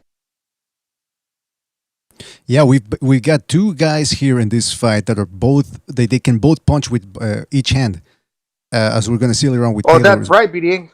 That's right, because Taylor's got knockouts with every kind of punch in his arsenal. Mhm. He's gotten those, whether it's a right or left, upper, hook, whatnot, right hand. That's right. Yeah, it's not a coincidence that both guys are at the top of the division, man. Don't forget to hit the like, fellas. Don't forget to hit the like. I really appreciate it. And hit the subscribe button if you haven't subscribed already. We're analyzing the Taylor Ramirez fight that will be taking place this Saturday. It's going to be a doozy. I highlighted this clip as well because I think it's an interesting look at how Ramirez is going to have to work to get some shots off Taylor if Taylor chooses to box. So this is against Cepeda, a very tricky fighter, southpaw, who can punch hard now, as we know now. So Ramirez is waiting there, feinting, getting closer, inching closer. Little by little, you see his lead foot starting to gain dominance over Cepeda. So then he throws a right. He already knows Cepeda's going to lean back. So he tries to catch him with the left. Then another right. Cepeda starts pivoting, but he's out in the open there a little bit. Ramirez already knew what he was going to do. See how he pivoted there? Got himself in position and boom, caught him with a right hand as Cepeda was pulling back. And so it's hard work. And, you know, he has to operate. It's like an engineer. You know, when you Yeah. He made him. Go ahead. Yeah. He made him square up. So he steps in. Now I'm going to pivot over to my side. He hasn't moved yet. He's square. Mm-hmm. And that happens a lot with lefties and righties. Is whoever gets the angle first, the other guy's usually squared up. And so he moves over, just like this, boom. Now his balance is right back. So he just turned his feet, and Cepeda is still with his legs right next to each other. He's not balanced. He's not in his stance. Mm-hmm. Bam. There's that punch may not have had the effect that it looks like it did, but it's because he was off balance that it looks bigger than it may have been. Excellent point, man. Yeah. He's not giving up. That's a good quality he has, because if Ramirez misses, he's still intent on punching. Whether he misses, he's still gonna go. He's gonna try one again and once again. I'm getting the feedback. Official, you got your mute on. No, he's muted. He's muted. Keep going. I don't hear it, and if I don't hear it, that means the crowd doesn't hear it. So just try to ignore it, and it'll go away. But go ahead, Gonzalo. Yeah, he doesn't give up. He's pretty relentless. Whether he hits you or he doesn't hit you, he keeps on trying until he hits you. Exactly. And that's what he was going to have to do in this fight. Because see, a lot of guys, they miss and they stop. This guy, like you said, he doesn't stop. He'll miss with the first, he'll miss with the second, but he'll keep going until he catches you with something. Well, I mean, I'm exaggerating, obviously, but I mean, he'll throw 4 or 5 punches. The PDA, it's that clip is really great that you're showing against the Cepeda, because in that fight, as well as in his fight against Hooker, I think he showed that he's aware when an opponent gets an angle on him, he's able to quickly pivot on his foot and mirror the pivot of his opponent, kind of like what Lopez was doing against Loma. So he's very good at it. Yeah, man. He's got the prescience to see what's coming. I mean, hold on a second. Okay. I had an alert there. Shout out to everybody in the chat room, by the way. Don't forget to hit the like. Shout out to Kid Stop Skull, Reverend Pickles, Andrew Baxter, Pure Sim 316, Charles Mabry. Hope you guys are enjoying this. Gun Reason says when Ramirez dips to his left, his weight is under him. Somebody says Billy Quitter Saunders. All right, so fellas, hope you're enjoying this one. All right, so again, here are more angles here from Ramirez. Right uppercut, switches. Now, he leaves room here for the other guy to escape, but I don't think he cares. I think he just wants to switch that angle so he can get that. And here's another thing that we've been looking at. I don't know if you guys saw this, but we're going to see more of this later on. He doesn't throw a left hook. He sort of he changes the angle. He straightens it out, sort of like a stabbing motion. And right on the face there, he's trying to use that elbow to lock the punch in and crack guys on the chin. It looks like it hurts, man. Let me tell you, I don't know how he's doing it. But It's the I don't want to say poor man's Tyson, but Mike Tyson would do that when he gets you against the ropes. He'd pivot the other way to get it the other side of you. He would almost switch. See, he's almost switching to lefty here. Look at his feet. He goes wide, and now his weight's on his back foot. And he's translating. It looks square, but at the same time, his feet are balanced enough to where that's more of a straight left now than it is a hook. Mm-hmm. So he's standing righty, pivots over, weight's there, bam, he's switching back over to put himself in the southpaw stance almost. You see what I mean? Yeah. It's a little too wide. It's a little too wide. It makes it look more like he's square, but his weight's balanced and moving towards his right foot, which would be his lead foot if he managed the full switch. Yeah, that's a powerful punch right there. Even though he missed, no, he caught him. He could have caught him better, but I mean, Hooker was blocking. Yeah, man, it's a pretty good trap right there. The way he's doing it, it's actually a straight punch. Because I think it was really supposed to be a hook, like BDA was saying, and that's probably why I didn't catch it. But it's coming out. He straightened it. He straightened it. He saw the opening change while he was shifting, and I think that was supposed to be a hook, and he just adjusted on the fly. So, see, all right, we do it again one more time. I step over. Okay, the hook's not going to land. I'm going to straighten it, and that's why the punch had a different effect. But it definitely caught him. Yeah, man. Actually, I'm going to show you guys why this might not have been an accident, because he does it in other instances as well. Well, there you see. Yeah. Yeah. And you can see here how he tries to, when you talk about digging left hooks, he really does try to dig hooks to the body. Really puts a lot into the whacking guys, trying to break him down, especially against a guy like Hooker. That's pretty badass, no BD. Well, you know me. He's a right-hander, so you would think that he would throw hard. Yeah. Yeah, I was going to say, you know me, man. I love me some body shots. And there's Taylor is a long fighter. There's a lot of space there to work, a lot of body shots. Now, Jimmy, I don't know if you're there. I don't know if you're watching the clips, but I mean, you used to spar one of the best body punchers around. Make you Of work. course I'm here, man. No, because I didn't know if you were watching it or No, I know. I'm listening. No, I'm just listening to you guys, man. Okay. I always talk too much, so I said today I'm going to let these guys. Nah, Jimmy. If you see something, don't feel free to jump in, man. You know that. But I wanted to ask you about the body you guys shots. are just making all such good points. I'm just sitting listening to you. So.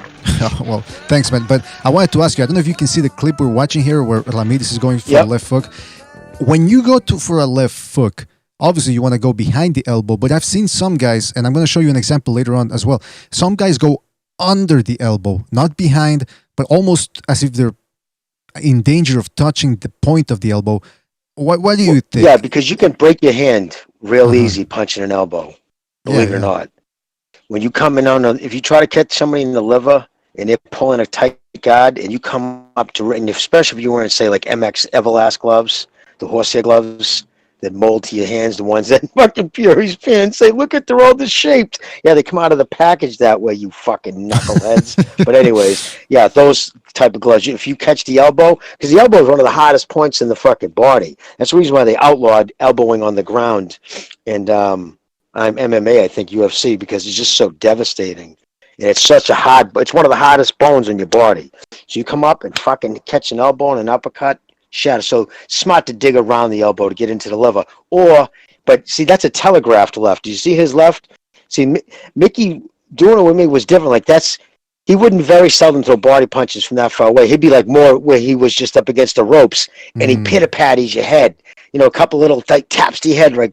Tap, tap. And in the minute he sees you bring your hands up or he tries to catch you breathing, and then swaff, he just drops to his knee and then he doesn't pull back. Like see how he's Ramirez is pulling backwards with it, kind of. Yeah. He's trying to get everything behind it. But the reason why he has to try to get everything behind it is because look how far the fuck away he is. Look at how far that punch is from his body. That's just true. You're just very seldom going to put somebody down that far away. You're losing every inch away from 6 inches, you're losing so many pounds per square inch on pressure. Play the scene again on what the punch is before this hook to the body. It's a jab, right? Yeah. Okay.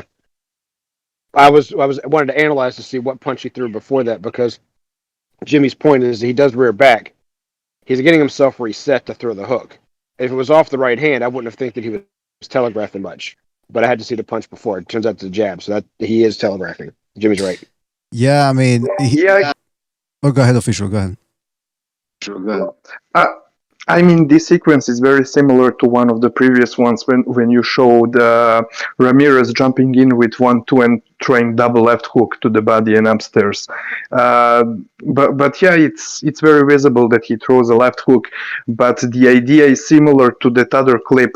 See, after his jab, very often he would just throw a throwaway right hand just to put his guard up. So he can create the room. But this time, instead of throwing a throwaway right hand after his jab, he only tries to push his guard back, to create the distance if hooker steps in. So that's kind of why that left hook came out, that telegraph. And I don't understand why Hooker's folding up like so much off that jab like that. That's, you know what I mean? Like, look at his body. He stays in a straight line. Like, all right, you take the jab, you step back off your left foot or something. He's just leaving himself open right there. Like he's, you know what I mean? That's might have been tied style. 6th round. I don't know. I agree, Part of Jimmy. it was halfway through the 6th. I agree, but that's really his style. Ramirez is looking like. Go ahead, Gonzalo. And by the way, you guys take over because I'll be right back. 2 minutes, right? But you guys take over. Yeah, Ramirez is looking like Roberto Duran in that picture. The way he's going to the body, too. That iconic picture, yeah, right. Yeah, that's why it's like, it's not like Mickey would throw the body punch like that from far away now and then, but obviously, like Marvin Hagler would always say, the 6-inch punch, 6-inch punch. It's that was his thing, man. That was what he would always say. I don't know where he picked it up, but he would always say that, man. Your elbow shouldn't be more than 6 inches away from your fucking body when you're making contact. So picture that when he's in reference back to Mickey, and you may have studied him a lot more than I have. I watched a lot of his fights, but watching him. No, I'm sure you studied him more than me. I'm sure you have. You're right when he had a person where he wanted him, but he fought a lot of people that like to move, and that's when he usually threw him similar to the way Ramirez is throwing him here. He's fighting Zeb Judah. When he's fighting some of the boxers that he had to try and go catch, he would sometimes. But it was, you remember Shea Neary was moving really and boxing really well early. He had to reach for some of those punches until Neary got tired, and they were in the ring together 1-on-1. He didn't have to reach anymore. He was throwing him just like you're describing. It's true. It's just for a punch that far away. Don't get me wrong. That's going to hurt you. That's going to slow you down. I mean, any punch in that area, it's just stinging. You can only take so many, even if it doesn't take your legs out from under you. And like, there was a fight the other night. The guy lost in a body shot. Oh no, wasn't it? Yeah, it was with Neary and Figueroa. Did you see the delay? It's always, you always know it's a good liver shot when it's that delay. You know what I mean? It hits him, and Neary even gets another shot off, and then all of a sudden, oh, that fucking pain you hope not's gonna comes. Then you can't get a breath in your body, and literally depends on how bad it is. It's almost like an epidural. That's what you Mickey's brother used to call it, the epidural, because you know that's a shot they give you in the bottom spine that makes your women get numb. I'm sorry, brother, you just echo. Was that you, Jay? I mean, Jedi, or was that Gonzalo? Oh, Gonzalo. I don't think I've gone. No, with the epidural is obviously for women. I think only. Yeah, no, it is. Yeah, for when they're pregnant. Yeah, it just numbs them from the waist down. They shoot it in the base of their spine, and that way, if they, it's like a searing pain. That's all I know. That the getting hit in the liver is like a burning pain. Wait a minute, my Gonzalo, experience from when I was getting my butt kicked trying to become a professional boxer was you get hit just like we were describing with Neary the other night, right? You get hit, you're already breathing out to try and set your own shot up and tense your abs up. They knock the rest of the air out, which I don't feel, but now my stomach's been pushed in and I'm trying to breathe back in with that impact. And that's usually what it did to me. It wasn't necessarily the liver, it's the fact they hit me with a shot. I was already gearing up for a shot, so my abs are tensed. I go to throw, I extend myself, but now I need to breathe in and I can't because my lungs been pushed in a half an inch more than it's supposed to be. And that's where my body's just like, nope. Try again. No, you're right. That's what happens. That's why there's the delay, because what your body's waiting for you is to release the air. And that's what makes it so scary. It's because you don't usually have air in your lungs because you usually breathe. You feel like and then you can't breathe. Boom. Oh, it's the worst, dude. You feel like you're going to die. I say it all the time. I'd rather fucking get knocked out by a fucking shot to the jaw than a fucking nasty body punch. because you're awake. You're watching everybody laugh at you and pointing. What the fuck type of gym were you? That shit. The fuck type of gym were you at where people would laugh if at you're you? going to go down, I'd rather be What's shot that, in the brother? head and not. Oh, sorry. I was just saying, what I'm type sorry. of gym were you at where people were laughing at you? They were down Mickey's fucking basement. He had a ring in his basement. Get a few beers. Oh, fucking spa. You know what I mean? Something stupid. My buddy Dave Roy had a fucking gym in his basement. So we used to go down there and like it's a 6-inch fucking ring. You know, I mean a 6-foot ring. So it was just pretty much a phone booth. But yeah, but if you fucking catch someone with a body shot, so there's all your buddies. Fuck, oh Jesus, dude, and they're all laughing. You're like, ugh, ugh. And with Mickey too. The last time he did it to me, I even said before, I said, Mickey, man, no fucking, but he doesn't even mean it to like, it hits you just right. I had a flak jacket on, put it this way. I had one of those flak jacket. It was, I think Everlast flak jacket. You zip it up, but it just, gives you a little extra fucking protection. And still 10-ounce or 12-ounce gloves. 12-ounce gloves, and he still crippled me. Caught me with a liver shot. And I'm like, no more. I'm never doing that again. You should have told him, hey, listen, you hit me with that body shot one more time. We're taking this out in the streets, man. Yeah, you hit me with that one more time. You got 5 minutes to laugh at me, then I'm going home. That's about as much as I was going to do, right? Oh, man. But listen, yeah, but you know what? That's an interesting thing that you said about Mickey Ward, that he would throw it on the inside, which is true, because it brings me to the point here that Ramirez is not an inside fighter. He likes to work his way on the inside and then step right back on the outside and then reset. We're going to take a look at more examples of that later on. But now here, very dangerous punch, man. He blocks the shot, or actually the shot misses, but he was trying to block it against Postal. And right away, he bends at the knees and uncorks a short left hook. That's what I'm saying. He's very dangerous at the mid-range, because that's the type of shot you don't see coming. Mid-range, boom. And it sort of caused Postal to stumble a bit. So if Taylor thinks he's going to have it easy on the inside, he better think twice. That is a man. shot that can catch a lefty from the outside, just outside their jab, outside their lead foot. So let's pretend for a second, this is Postal's back foot. Let's pretend it is the Taylor's lead foot, and it's out inside of Ramirez's left foot, all right? Mm-hmm. So that black foot right there, just on the other side of the ESPN, is on the outside, and he comes around with that, and Taylor doesn't see it. And he's going to be, especially if he's leaning to his right, like some southpaws do, he might lean right into this shot. Well, it's no surprise. I'll tell you why. Go ahead, Gonzalo. Go ahead. Sorry, BD. I'll tell you why Ramirez is dangerous, and I know, like you said, BD, Taylor, because obviously he can punch hard with both hands, because he's got a mixed arsenal where he gets the knockouts with either hand. But I'll tell you why Ramirez is dangerous as well, because he does a lot of work with. Okay, he throws a power jab, but he throws good left hooks to the body, and he throws a powerful left hook upstairs. Mm-hmm. The way he was able to hurt Hooker. So while doing that, that's the closest arm to your opponent. So whether he's a southpaw, and that creates a right-hander. I mean, whether he's a right-hander and Taylor's a southpaw, and that might benefit Taylor. He does a lot of work with the lead hand, where that's the closest hand to your opponent. He can touch you up from very close. But the thing about him, he's always got that trail hand cocked. So whether he's touching you with the lead hand and he's hurting you, if you hurt him back, he's still got that lead hand in the bank, ready to react as well. He can hurt you with the lead hand, but if you hurt him back, all you got to do is fire the hand that he's already got cocked, that right hand, because that's his power hand. Mm-hmm. Because he's hurting you with the left hook. Yeah, man, and it's so. I don't know if I made a soup salad, but I don't know if I explained that. Soup salad. I think you mean the word salad, but yeah, I get what you're saying though, and you know what? To your point, if you look at Taylor when he's had his eyes swollen, it's usually the right eye, and why? We're gonna take a look at that later. Is because he drops that right hand. The left hand he always uses very well to block right hands, but the right hand, his lead hand, tends to drop a little bit. Now, here's an interesting. Oh, sorry, who was gonna go?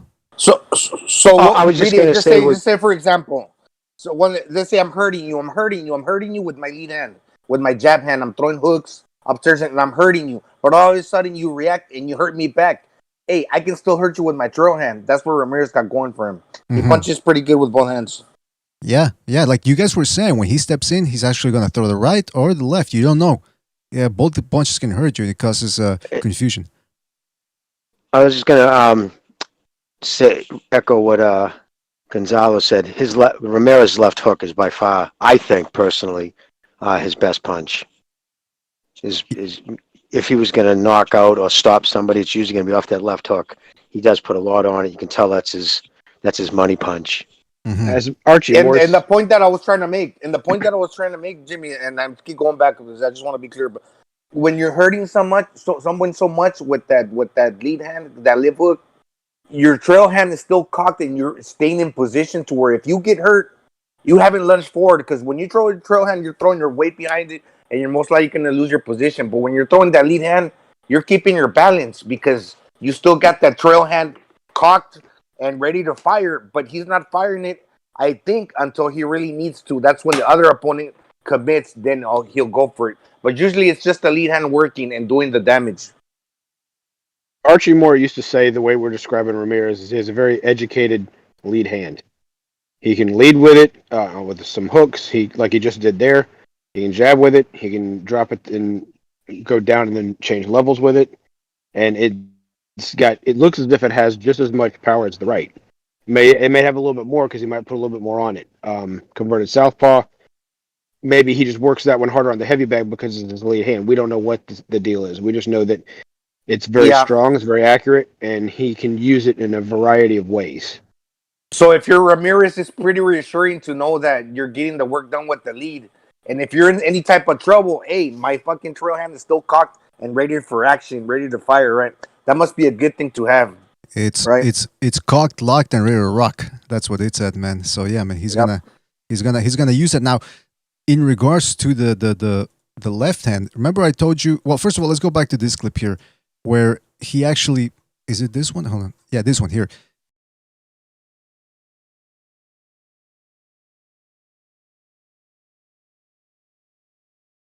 BD, are you there? I thought it was just me. I can't hear him at all. No, I cannot hear him neither. BDA, we cannot hear you. Gonzalo, can you hear us? Yeah, I can hear you. I think Mr. BDA dropped off. He'll be back. He took off, man. So in the meantime, we're here. We're looking at the possible right hand scenario here. Well, it's like we said. He turns well into his stance is a bit wide here, but he's shifting his weight at the same time, and I guarantee you that right hand's going to be sliding in off the pressure off the back to throw that right hand. I wasn't going to root for anybody here because they're both good fighters. They're both, they're top fighters. One's a Mexican, one's from the UK, and they're going to say, oh, well, Gonzalo always picking the Mexican. But he got my son's name on his trunks, Mateo, so I got no choice. All right, sorry about that. Dude, I was thinking the same fucking thing, dude. I'm saying, how can he not fucking take them? You know what I mean? He's got Mateo written on his show. I was thinking the same thing. I just didn't want to say nothing. Yeah, I was like, geez, I'm not going to pick Ramirez because they're going to say, oh, you're picking the Mexican. When the other guy's I hate to give a company answer for like I'm a publicist, but the winner here is us. We're getting two guys in top of their games, in their primes, both champions, both undefeated, going at it. Great. Wanting to risk undisputed. They could avoid each other for the next 3 or 4 years if they wanted to, if they have no trouble making weight. Of course. And made millions of dollars just avoiding each other. And then it says a lot about their character, right? Huge. About what they think of the game. And themselves. What PBC fighters are doing this? You got Giovanni Davis, right? He's at 140 now, fighting for the baby belt, like you said earlier. But what he's doing, he's just been jumping around divisions, trying to pick off the easiest perceived opponent. You know what I mean? It's like for years, for 5 years. He's got one legitimate belt. He won. That was at 130. Yeah. At 130. Everything else has been the regular belt, as the guys on boxing right call it the regular belt. They try and make fun of the fact that it's not the baby belt or it's not. It's a baby belt. See, I just call it the baby belt because it's not the fucking real belt. I hate that bullshit so much, dude. It infuriates me when they stop me. Yeah, it is exactly. It's all it is. It's just so you can raise something. It's like I wouldn't even be proud of something. It's like it's almost embarrassing. Like when these dudes tomorrow night, Saturday night, step in the ring, they're going to be carrying the belt that they bled for, they earned. He's jumping up to fucking take on this dude. I know the kid might be long and shit, but I doubt if they thought he was going to beat Davis, would they put him in? Because they've done one thing if they have proved one thing, they don't fucking match that kid tough at all. It's become a joke. Well, Well, that's a good regardless, fight he's taking, though. Wilder plan. Jamie, I think that good fight the fight he's taking against the 40 guy Barrios. That's a pretty good fight. I just have to. Yeah, it's Well, not. I mean, it's a good fight compared to some of his opponents, but is it as good as a fight as Lomachenko 135 it or looks anybody good else, on the paper. other real champion? It looks good on paper because he's jumping Oh, up his technically fanboys to are weight fucking classes. running with it like he's about to fucking. No, they seriously talk about like he's bravery jumping up. No, bravery would have been staying at 135 like you were supposed to. The only reason why he's up to 140 because his lifestyle outside the ring, he doesn't have the discipline to stay at 135 because he's actually kind of short to be any more than 135. All right, He's let's really not short get to be at into 140. let's not get into Yeah, cut me Gervonta. off, BDA. Sorry, but let's not get into Gervonta Davis now. All right, I'll hang up. Well, then you hang up. All right, but listen, I'm back. Hang on, Sorry. let's get back to Yeah, sorry about that. I'm dropping in and out here for some reason. Well, you left us rudderless, man. Right. You just No, but thank you started for hitting the waves, kid. thank you for we taking had over. no discipline and guidance. We needed you back. All right, will you stop? We're abandoned by our leader. All right, listen, fellas. Thank you for taking over, though. Yeah, I kept hearing you throughout the whole thing, but it's just I think it's because I'm using a lot of programs at the same time here, so I'm sort of like some of them are shutting off automatically. But real quick, getting back to this fight here, one thing you'll notice about Ramirez is how he'll go with the right and then try to come upstairs. Well, then we're gonna take a look at what he did. What I told you about him straightening up that left here. This is when he hurt Postal. Right there. We're going to take a look at that in slow motion. So again, the right hand sort of thrown at the chest as he's leaping forward, like I said, like a lynx, like a cat. Again, see his rear foot squaring himself up, or actually almost turning into a southpaw, like Jay said, just like he did with Maurice Hooker, and then straightening up. See how he straightens up that left? That's why I think this is a good tactic from him. It's not an accident that he straightened the punch up. This is the tactic. And boom, right on the chin. And he had Postal stumbling like he drank too much vodka. Look at that.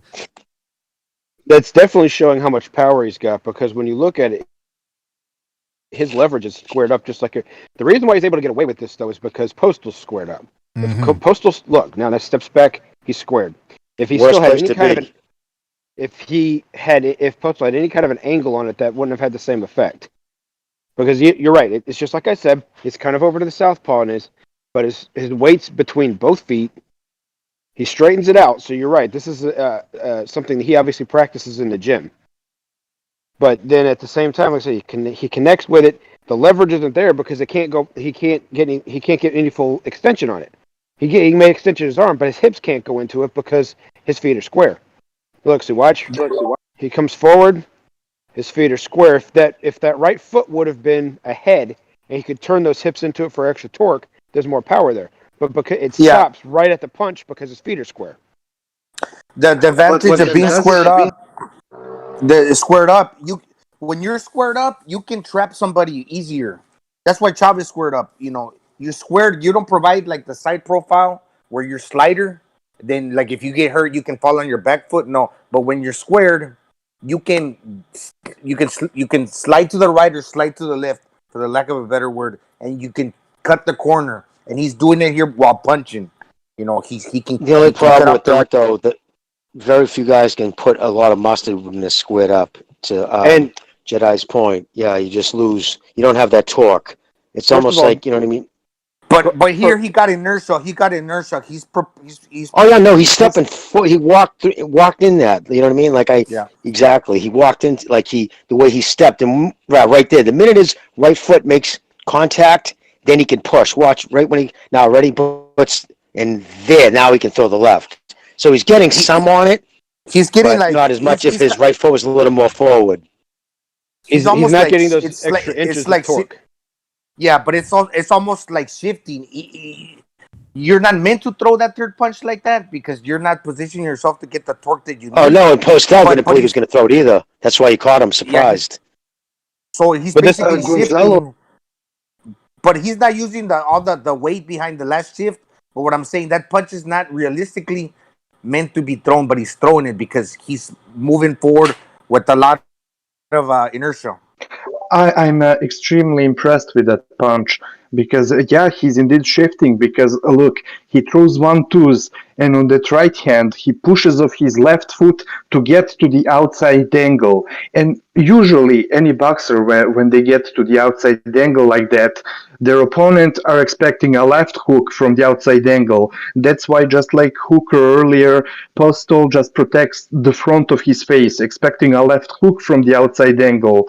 But instead of that, Ramirez throws a jab, a fucking jab. So I'm very impressed with the punch. And the BDA that is jab, completely right. and that jab official, I don't think it's really meant to score. I think it's just to create force. I mean, it's like a car picking up speed. You push forward, the harder you move forward. You press on the pedal, the more velocity you get. Obviously, your car gonna go faster. He's basically just thrusting his body forward. Yeah, you're completely right, Gonzalo. I do completely agree with you. Yeah, the jab was not definitely not to score, but for a jab, a lot of velocity on Well, it, guys, just like you explained. we've seen him do it twice now against two separate opponents. To me, this looks like something he practices in the gym because he's done it twice against world-class opponents. And look, boom, it lands with power. He lands with power, like you said, because of the inertia. He lands because he does turn it. So there he turns his shoulders back around, so there's still torque. It's just the imagine of torque he can't get because the right foot's not forward enough to be able to turn into that punch more. But if he's doing this twice against two world-class opponents, something tells me he practices this. Absolutely. Oh yeah, and it was also on the tip of the beard too, right? It was pretty precise. Yeah. Look at that punch right on the tip of the beard. Right on that like pirate mustache that Victor Postol has, or actually the beard. Yeah, the beard right there, man. That patch. And it's interesting because, like Jimmy said, it's the worst position for Postol to be in. Look at him, feet almost very very close together, straight up, almost like he's like a turtle shelling out, but he's got nowhere to go. He has nothing to do. Back He has against the nothing to ropes. offer. Yeah, terrible position, and then not expect the punch coming. Like he wasn't expecting. Like Gonzalo said, he wasn't. That punch shouldn't have come. Like he basically semi-turned southpaw, like you said earlier. You know what I mean? Absolutely. So what Freddie Roach would teach Pacquiao to do in this situation is just slide right off the ropes. And if the punch wouldn't have landed, that's exactly what Postol could have done because Ramirez is not in any position to cut the ring off right there from the other side. He's not. The entire, I think that looks like Postol's right side is completely open to slide in the corner and right out. He is not in a position to cut the ring off. What round is this? What round? Yeah. And what round and how much minutes? I think it's round. Into that round. Well, let me rewind. I think it's round 7. Round 7 and halfway. 7, I thought might have said. So by 7th, if it's in the last minute of the round, he might have been trying to catch a breath. Who knows? I mean, again, because it's the pressure that Ramirez brings, constantly keep you moving. It is very hard never to be caught in a vulnerable position. And Ramirez is the type of kid who's going to try to capitalize. So right there, see where he cut off the ring right there? Oh, no, there's backwards. I'm sorry. The way he was cutting off the ring, I'm like, that looked awesome. When you were going back. And another thing, yes, Jimmy. And another thing with that sequence that I just noticed, if we can just go back to it, Postol is back against the ropes. Yeah, it would be easy to say, oh, why couldn't he spin out of that rope? He's not necessarily against the corner, but his back is against the ropes. So Ramirez knows that by doing this, when he lands that last punch, man, he's gonna hit because he really got nowhere to go. Yeah, he can escape, obviously, but he's still against the ropes. Well, if we watch the whole sequence through, he does escape. He escaped after the punch. He gets it in the process, but watch. Yeah, but he escaped after the punch, obviously, but he got put in that position. Yeah, a goofy leg, too. He got trapped. He got pinned against the ropes in that last punch. He escaped after, but in real time, when this happened, that's what happened. He was bounding back because Ramirez was pressing, and then he got tagged with that last punch that he didn't really anticipate coming, but he got punched with that. He escaped after he was hurt, mind you. Also, yeah. Real quick, you guys keep going because for some reason the player here won't respond to my But yeah, I mean, like you guys were saying, bottom line is this motherfucker Ramirez is a bit of a danger, right? I mean, he'll. But I mean, I guess there's something to be exploited there because of the fact that he puts so much into his shots and isn't afraid to miss. But again, if you make him miss, what's going to happen? Is he going to tire? Is he going to get taken out of his element? We will see, man. Let me just. That was always my criticism of Ramirez, if I had one of them back in the day, is he didn't change up his punches enough. Everything was thrown at the same speed, the same power. You know what I mean? He'd throw up any change-ups, and he fucking takes them off. Believe it or not, I don't care how hard somebody punches, you get used to it. I mean, obviously, if they're not knocking you the fuck out, but I'm talking about even if somebody cracks hard, makes you see stars every time they catch you clean. After a while, you get used to it. You get used to the timing. You get used to the power. It's good to switch it up. I totally agree with you, Jimmy. I mean, even today in his last fights, I've seen the same things, and I have the same criticism to this day. I mean, doesn't vary his punches too much. The punching speed, I mean. Yeah, 100%. Hold on a second. Give me 2 seconds here, Phil. Yeah. You guys go ahead because I'm trying to figure out here how to where we left off because I had to reset the player here. Okay, I think I got it back. All right, let me just share it here with you, fellas. Go ahead, official. Yeah, thanks. To Jimmy's last point, that's what I think would be an advantage for Taylor, meaning that he's kind of quick to react. He doesn't put as much mastered on every single of his punches. He can instead Taylor throws the disruptive, quick, not so hard but quick punches that could disrupt Ramirez. So while he's loading up on his mid-range punches, Taylor can quickly step in or even smother him or change the range. So that would be his advantage. Yeah, man, absolutely. Hold on a second. Well, actually, case in point, check this clip out here again. Oh, actually, that's the same one we saw before. Hold on. Whoop. Actually, that wasn't it. There's one sequence here against Postal where he actually switches again. Check this out.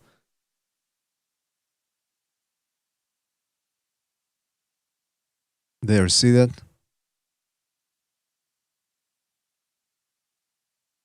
Is that just a different camera angle, or is that just me? No, this is a different sequence. Okay, different sequence, yeah. You see, that's you can tell right there. He squares up. He can, instead of chasing, he can move to the left or to the right and keep Postal from escaping. But right there, he lands. We're talking about something else. You see what he did right before that? See him push his elbow? Yeah, the scene right before this one. Yeah, it looks a lot like Roberto Duran in many ways. I don't know why. Yeah, right. But we probably studied him. You know what I mean? Like, can you back this up just a little bit, like to the sequence right before this one? You mean this? They're in the middle of the ring. Oh, they're in. Okay, hold on. It's here. The sequence right before this. Well, you mean this one here, where they're in the middle of the ring? No, or? the one right before that. All right, hold on. He locks him in with the elbow. Exactly, brother. Yep. No, you caught that, Gonzalo. Nice. Yep, exactly. See? Right there. Veteran move. See him? Push him up with the elbow. Yep. See him? How he pushed him up with the chicken winged him, put him up with the elbow, which is kind of illegal, and then caught him. Gonzalo, you caught that. Yeah, that's a fucking veteran move right there. He sees the knows the refs on the other side. I think fucking BDA's been drinking. No. It's because I think you're on delay, Jimmy. I'm just kidding, dude. I know I am. I don't know. I know I found out last time I'm on delay. Okay. Yeah, we're talking about the clip here on the 47 right seconds. Right there. There you go. That's it right there. Okay. This clip right here. See that? How he pushes up, but he hits him with boom, catches him, and then pushes him back up right there with his elbow to get his head back in position to throw another hook. Follow it through. And then bang, see that? Yeah, that's a veteran move. That's someone who's been in a fucking lot of hours in the gym. You can just tell the way he's moving. Maybe pushing his head, also lining like as a marker. as a Yep, marker. exactly. Yep. Now, I He's also using the like elbow as a ruler. this clip here against Cepeda because what he does is he jabs. This is what something Cepeda does. He likes to dip to his left and make guys continue coming to him so he can smother them. But what Ramirez does is he jabs, he stops, steps back, and now Cepeda has to come back up, and he can't do anything from this angle really. So he hits a jab and has to reset. So good judging of the distance here from Ramirez. And then he overhand lefts there. See that same move that we were talking about, that Koshtar move. Right hand, squares up, and then boom, and another short, almost like a straight left at the mid-range. And you can see because Cepeda's head is sort of, his weight is sort of shifting back. It looks like a worse punch than it really is. Although he did get clocked right on the chin there. Boom. Sort of stumbled back. And what I like is that he tries to follow up. He throws a right, but he always tries to follow up with a left, which is what he's going to have to do against Josh Taylor. One punch at a time ain't going to cut it. It's very improbable that he's going to stop Taylor with one shot. So yeah, he has to follow up with more than one shot. There again, stepping back. He can counter too with the left hook, as we can. Even though he ate a big left hand here, he still managed to catch Cepeda coming in with a left hook. Now we get. Yeah, I mean it's gonna come with the territory. No BD, that type of style that Ramirez got. Very active, coming forward. He's gonna get hit, right? Yeah. Both guys are especially Ramirez, because I think he's the one that's gonna have to make the fight happen. Now we get to Josh Taylor and his left hands, and again he can counter with the lefts. He can lead with them. He can strain them up. Here against Postal, doing something very smart, dipping down, making Postal drop his hands, and then boom, catches him with a big left that stunned him a little bit there. As you see, Postal forced to lean back. Look at that. Look at all the force. And by the way, Taylor, one thing, he's got a very wide stance. Do you guys think that's a good thing, bad thing, or?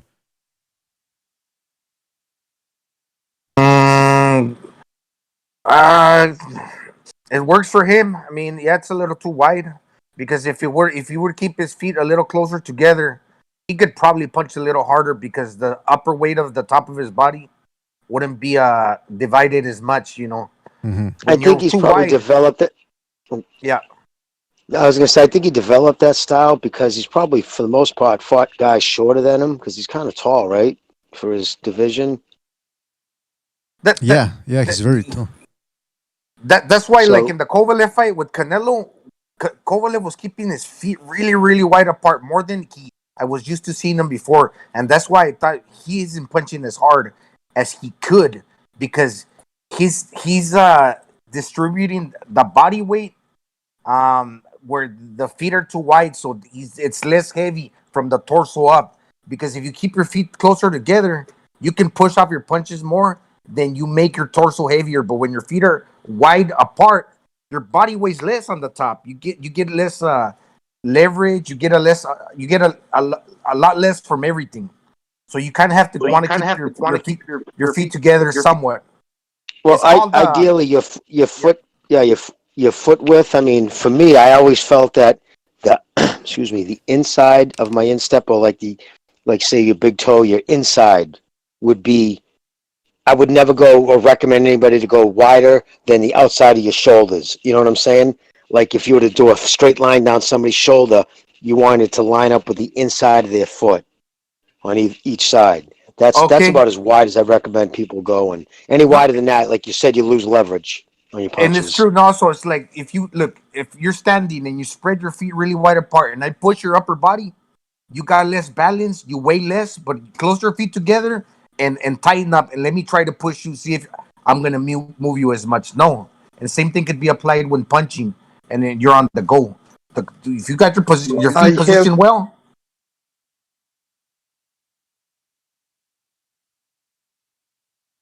Sorry, can I go on? Thanks. Yeah, go ahead. I'm just Oh, no problem, Gonzalo. I'm just saying, I do completely agree with you guys about him being having his feet too wide, but I have a very strong opinion why he's doing so. I'm not saying that he's right doing so, but it's just a part of his style. Because in the exchanges he likes to do it a lot, and the reason for it is he likes to weave underneath the jab a lot and get to the outside angle to land the hooks, short hooks with his front hand, but also he likes to moves his upper body to leans front and back. Back over his back foot, so he wants to be able in the exchanges to lean underneath a jab and get on the outside and throw a short right hook. But he also likes to weave over back to his rear leg, sorry, and put his upper body outside of the opponent's range. Well, you know what, and also this is an advantage too with everything you said as well. Like, also since he's tall, he's 5'10", and he's a left-handed fighter. He if you establish the lead foot control, and where you keep your opponent from coming in, if you keep a wide stance, that means that the other fighter has to extend more to touch you, to reach you.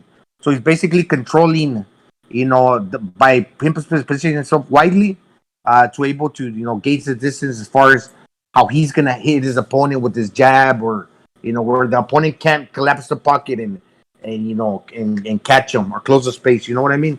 That same thing with Kovalev. That's why I thought he wide legs, wide is he extending his feet real wide apart, because he didn't want Canelo to step inside. He didn't want him to step inside. So you keep your feet wide apart, you control him on the outside.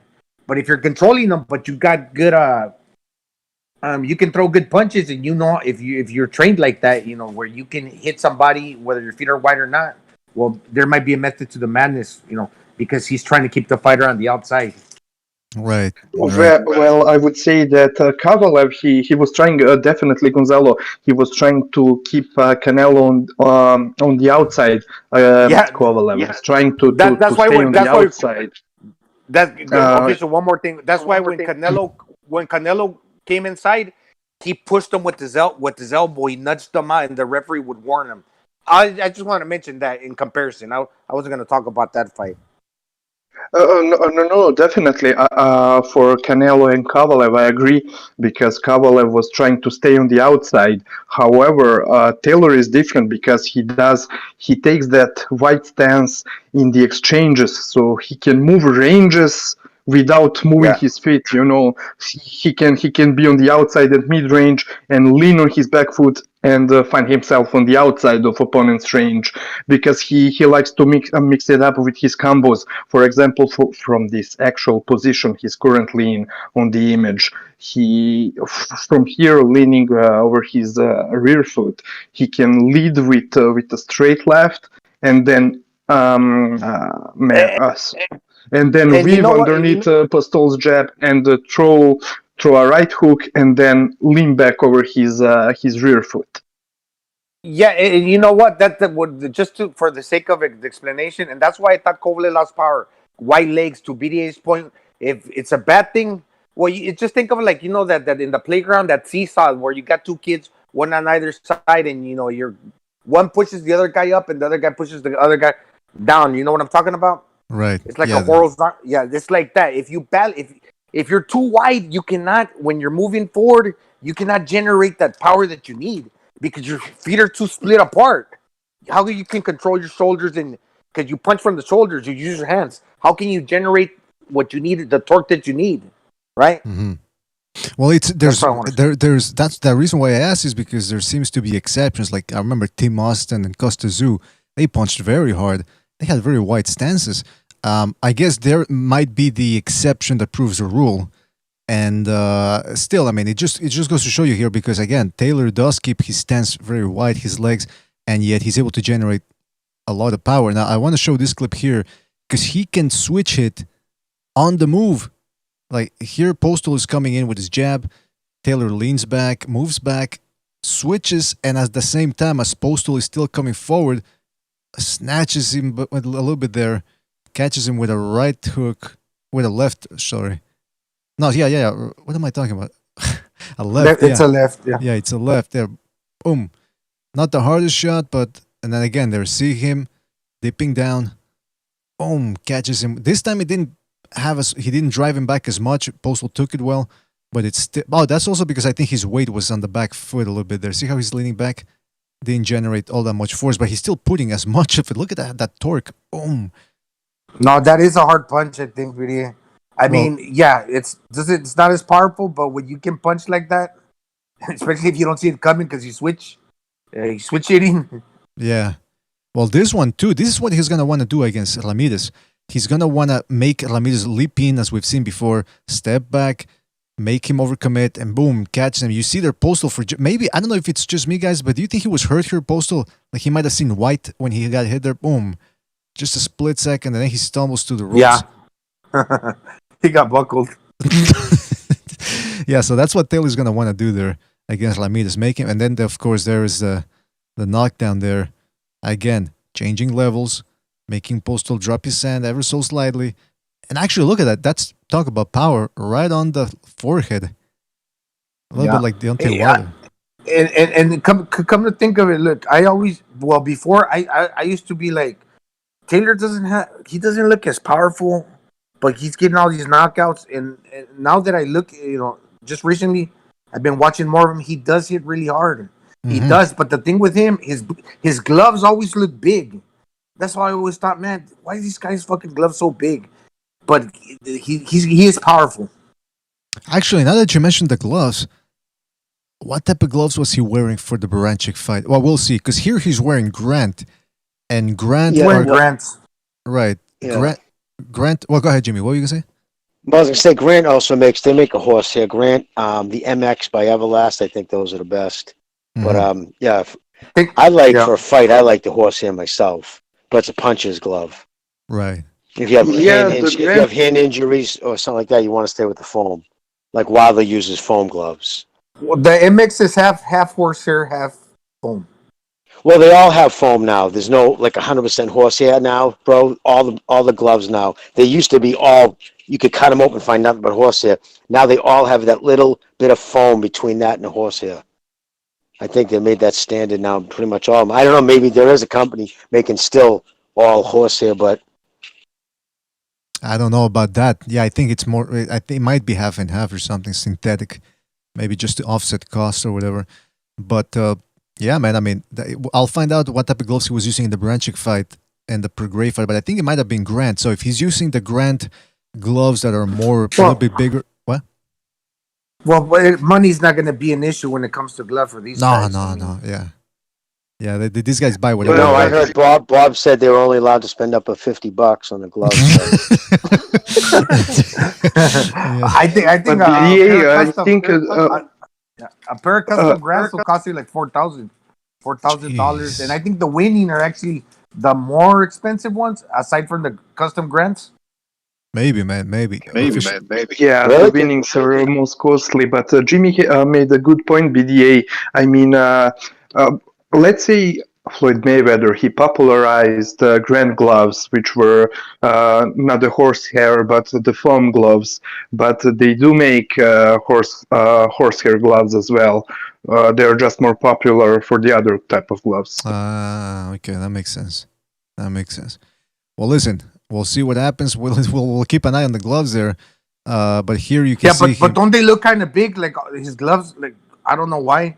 Well, maybe it's because it's Grant again. Grant, I think they're a little bit like more on the winning side of the gloves in the sense that they put the padding more on the front, maybe. Plus, he has very thin forearms too. I think that might give the appearance of, you know what I mean? Maybe, yeah. Maybe. Also take a look at the color of the gloves, because a fighter who would wear a white gloves, even like with Bradley when he would wear white gloves, they would look huge. Same for Taylor, and I do think most of the times he wears the white gloves. If I'm not right. That's why chicks who got a fat ass don't want to wear white pants. Well, what's the trick they say fat people use? Striped suits or clothing so that it looks. Wear stripes. You don't wear horizontals because it'll make you look like an Oompa Loompa. Right. And wear black too, right? They say, I think black's sort of like muddies the waters a little bit. All right, so there you see there Postal getting dropped. Taylor continues in there with the overhand lefts. Oh, again, another clip of him switch hitting at this on the spot. See here, 1, 2, and he's still. It's a dangerous position here because he's sort of squaring up. See right there, he squared up, and Postal read it and tried to go with the right. So what this Taylor does was, well, he's still a little squared up. Boom, blocks it, takes it, then boom, left hook right there. Oh. That's why it does. Man, a lot. These two fighters, they're similar in a lot of ways, not identically, but they're very similar. And with that opposing, once a righty, once a lefty, what I'm afraid is that there's gonna be a head clash when they both try to switch it on the fly. Fucking righty and the lefty, exchanging punches, fighting on the inside or mid range, whatnot. Somebody's gonna get fucking hit with a hard headshot. Yeah, I think you're right. Your point, sorry, Jimmy, go on. Oh no, go, brother. I believe you started first, so go. Oh, okay, I'll be quick. Anyways, to Gonzalo's point, I would not be surprised if there is a lot of fouling in the fight, because both of them like to be dirty a bit, to push, to grab and hold and punch at the same time. So that's all I'm saying. Go on, Jimmy. Sorry. Oh no, brother. By all means, no. Plus, Ramirez is going to be in a little bit of a well, it's in Vegas, so that's always kind of international, but still in the United States. I don't know, is Taylor living in the United States, or is he still living full time? And is he a true like? He's been here like 10 days, I think. So he's not living here though. He's not this isn't his okay. So he is definitely came traveling. here to acclimatize. He acclimatized, but it usually takes longer. Even then, that blood, sweat, and tears. Fury said you should have been here earlier. If you guys go back and watch that. It's like 16 minutes long. He said he should have came here earlier, but nonetheless, he's here. But he's only been here like, I don't think, no more than 10 days. Gonzalo's mind is still in the United States, man, because he said here. You're in the Philippines, Gonzalo. Don't forget. Right. Yeah, that's right. But you guys know what I mean. Now, Taylor's never been down, right? Has he? That's a good question. Official, do you know? I don't think so. Maybe, but no. I don't think so. I don't believe he has a very good chance. So that does a lot on a fighter's psyche. Yeah, you know what I mean. If he's never been down, because Ramirez has, I believe, Ramirez has been down a few times. He's been down one time in Tijuana. I think he just got caught with the straight punch. He was a little cold. I think it might have been the first round. But Taylor's been hurt. I think he was down Taylor's before. I don't. Yeah, oh, really? Taylor's been hurt. Yeah, he got hurt against Baranchik at this fight. I haven't seen Ramirez hurt like that.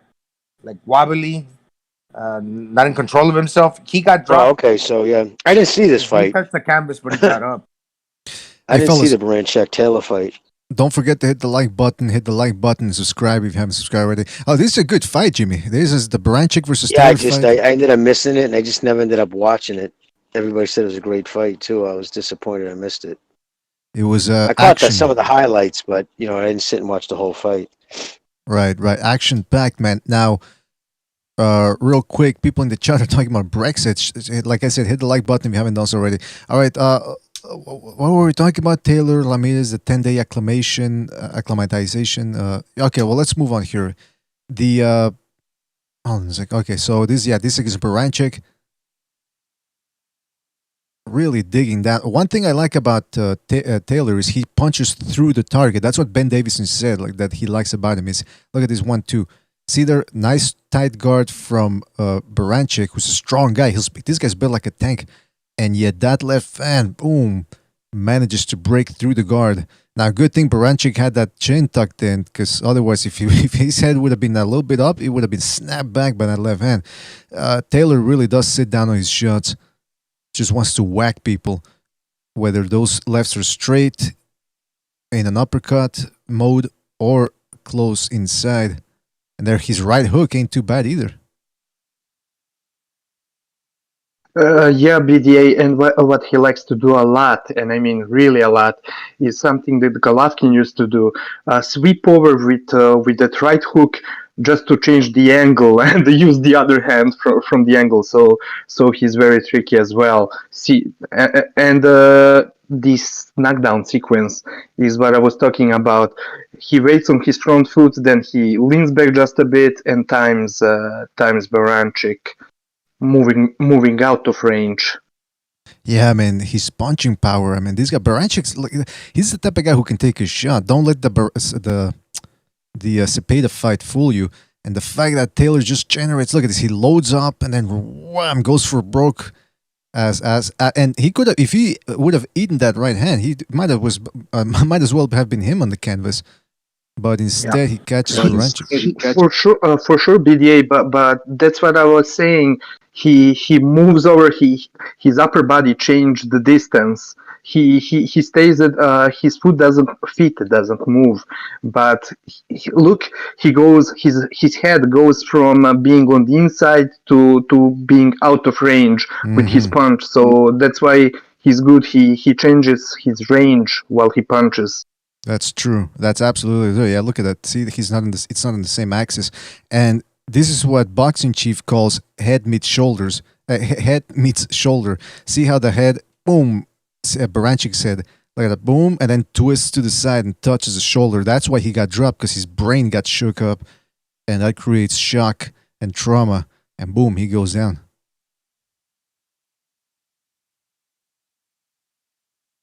Hold on, why is this thing lagging? Yeah, he can take a shot. I mean, Ramos dropped Baranchik twice, and he got up and beat Ramos. Ramos a power puncher, as we saw him by the way he shook up Ugas, stopped Figueroa. Remember, Ramos hits hard. Baranchik beat him, got off the canvas. And that guy's fighting at 47 now. This guy at 40, Taylor, man, he hits pretty hard. I mean, really hard. Yeah, man, he can crack. And look at this sequence here. 1-2-1. Baranchik uncharacteristically leaning back. Look at Taylor's feet. 1-2-1. Moves the rear foot forward and then resets the lead foot there, so he's got distance. He sees Baranchik dipping down, so he steps back, prevents himself from getting smothered, switching at the same time to righty, and boom, catches him with a left hook. I mean, to do this on the fly, I mean, you can do this on the back, you can do this shadow boxing. To do this on the fly against a world-class opponent, this guy's good, let me tell you. Look at this. Exactly what Figueroa didn't have. That was the one thing about that Neri fight. My God, that kid Figueroa drives me crazy. The way he smothers his work. Not to go off Chubbuck, but that goes and show you how many guys. That's usually also a sign of ring rust. You're not working your distance. But yeah, you can tell that fucking Taylor, he doesn't like to smother his punches in these clips. Yeah, and also it might be one of those things where you're afraid to get clipped, but like Taylor, he's creating separation again. That means he's not scared. He's not smothering himself because, he wants to, like, keep the other fighter from punching back. No. He's still trying to be on the offense. He's nuts, because a lot of fighters are scared, man. I wouldn't say scared. They're hesitant to commit. Taylor doesn't give a fuck. He's got confidence in his power. Says, look, I'm going to go for it. And again, look at this. Against Prograis, we haven't looked at a lot of clips from the Prograis fight because it was Southpaw against Southpaw, but look at how close, this was chest against chest at times. And see there, like you guys were talking about with Ramirez, Taylor does a little bit of the same thing, pushing. Not as evident, though, because he's not really raising that elbow too much. It's really using the whole body and the shoulder to push him back, creates enough distance to whack him with this left hand here. Boom. Right on the side. You see Prograis' leg buckle a little bit there? Cool. See how they fold inward? Almost like he's doing the mashed potato or something. But yeah, but he took it. Prograis he's got good endurance in the chin there. Again, inside, long range there. Now this is an interesting sequence too. He's moving back, circling away, and as soon as Prograis, see how Prograis' feet are probably tangled up here because he's following Taylor, and as soon as he hits him on the shoulder or on the arm, Taylor whacks him with a fucking right hook there. So very good timing. Ramirez, look, if Ramirez is jumping in the way we saw him doing against Post on a hooker, he's going to have to watch out for incoming fire, man. Because Taylor is not just going to move. He's going to stop at times and launch hard shots. Yeah, interesting fight. Can't stress that enough. There you see Taylor was doubling up on the right hook. Oh, this is another it's being sequence. held in a fucking. Yeah, I wouldn't even hold a prom at with the places. That's an insult. Can't stress that enough either. Yeah, that's true, man. I Terrible mean, place. I don't know what they were thinking, man. I think Bob Aaron's losing his mind now. But He probably got it really cheap. Virgin Airline just bought the Hard Rocks and changed them to, all of them to Virgin. mm-hmm. Yeah. I want to show you this short hand again from Taylor. So they're tangled up a little bit. He steps to his left, leaves Prograis sort of hanging. I think Prograis thought he was going to stay on the same spot there, but instead he moves out of the way, creates an awkward angle there, switching at the same time. Again, shifting. Motherfucker in this shifting won't stop. And then with that left, boom, catches him right on the side of the head. And look at Prograis' legs buckling. Where the fuck when it show? Hold on. See that? He did a little bit of a dance. Right as. See that? I don't know if you guys can see it. Maybe. No, it just keeps rewinding. Back, like about to hit him, and no, there it goes. Okay. Yeah, it's like he's got a hula hoop or something. See that? It's almost like he's got a hula hoop around his fucking hips. That means that shot stunned him a little bit. Look at that. Because he changed, like he threw a punch that he wasn't expecting. Like he basically changed to southpaw. Mm-hmm. You know what I mean? Like he changed his foot stance. Exactly. I mean, when Taylor got out from the inside, when he jumped out, the guy Prograis was following him because he was trying to close again the distance, to smother him again with his shoulder, who was unprotected and got hit. Yeah, man. I mean, he does crafty things there, Taylor, on the inside, very unpredictable, which is what Prograis said. Regis Prograis. And speaking of Regis Prograis, again, fucking shifting here from Taylor against Prograis. Look at this. He steps forward, follows, and then, I mean, to do this on the fly, let's look at this in slow motion. So he's in a right-handed position here, dips to his left with a fucking wild uppercut, shifts, ducks, and then boom, catches him with a fucking left hook. Let's take a look at it again. So he's righty, right uppercut, shifts back to righty, ducks, slips that jab. And while he's in that position, boom! Look at Prograis' eyes. He was focused. What Taylor did essentially was hypnotize him with all that switching and moving of the upper body. It's like a guy hypnotizing a cobra. So the cobra in this instance, Prograis was watching the wrong thing and did not see this. Yeah. Is that Postel? Not Prograis, right? Oh yeah, Postal. Yeah, I'm sorry. Thank you, Jimmy. Jeez, Louise. Okay. The whole time I'm like, fuck, man. I'm on a real delay, but I'm saying he's describing exactly what's happening here. Yeah, no, that's that same kind of Madonna punch that kept catching Brona. That's a very hard punch to pick up if you don't have your right hand up. The Madonna punch. I didn't know they called it that. What do they call it? The Madonna punch. Well, I said the same. Madonna. What do you call Madonna. I thought Madonna. Yeah, I thought the Madonna punch. I've never heard that one before. Yeah, but very tricky, man. Very tricky, this Taylor. It's gonna be because you look at it. What makes it tricky? Usually, when you're throwing it, you're down. So their eye is looking down. You know what I'm saying? Like you're looking down, and so the punch is coming up over. Mm-hmm. See, because he's going down as he throws it. Watch Prograis. Prograis looking down at him, and then he throws the left loop. Yeah, I'm replaying it here, and yeah, he's falling his head. Exactly. He got hypnotized. Yeah, I mean, he's changing the levels because he dipped. He wants to weave underneath the jab, and while he's weaving underneath it, he's low. He's low, and with that left hook, he's raising up, and so it's completely unexpected. Beautiful stuff. Terrence Crawford would have a hard time with either of these guys, Taylor or Ramirez. I could see that. Yeah, man, because this is craft that's on a high level here. And again, this is what he's gonna want to do against Ramirez. Stepping back, making Postal overcommit, which ain't easy, man. So he makes Postal overcommit, and boom, catches him with a right hook there and sort of causes. See there how his knees dipped it there a little bit, Postal? Hard punching, man. Hardcore. Again, another sequence where he's fucking shifting on the fly. So he leans back from the right, tries to come back with a 1-2, right hook, weaves under the what is that? A fucking left? Yeah. No, right. Weaves under the right, shifts. Was that? Look at how terrible position Posto was in. How awkward, you know what I mean? Like he threw it from too far out. And he left himself in no man's land, and fucking he made him pay for it. Yeah, absolutely. And this is the 11th round right there. It's the 11th round, so he's probably desperate or something. But again, we saw him make that mistake a couple of times. So you're right. It's not it's you got to give Taylor credit a little bit for making him do that. So yeah, go ahead, Gonzalo. Would you say, BDA, that Taylor looked better against Postal, and he's the only guy that really clearly beat Postal compared to what Ramirez and Crawford did?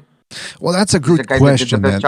That's a good question because, okay, let's look at it from this point of view. Yes, Crawford got hit less, but he also didn't really land all that much throughout the fight. The early rounds, he dropped him once. One of those knockdowns was Fugazi.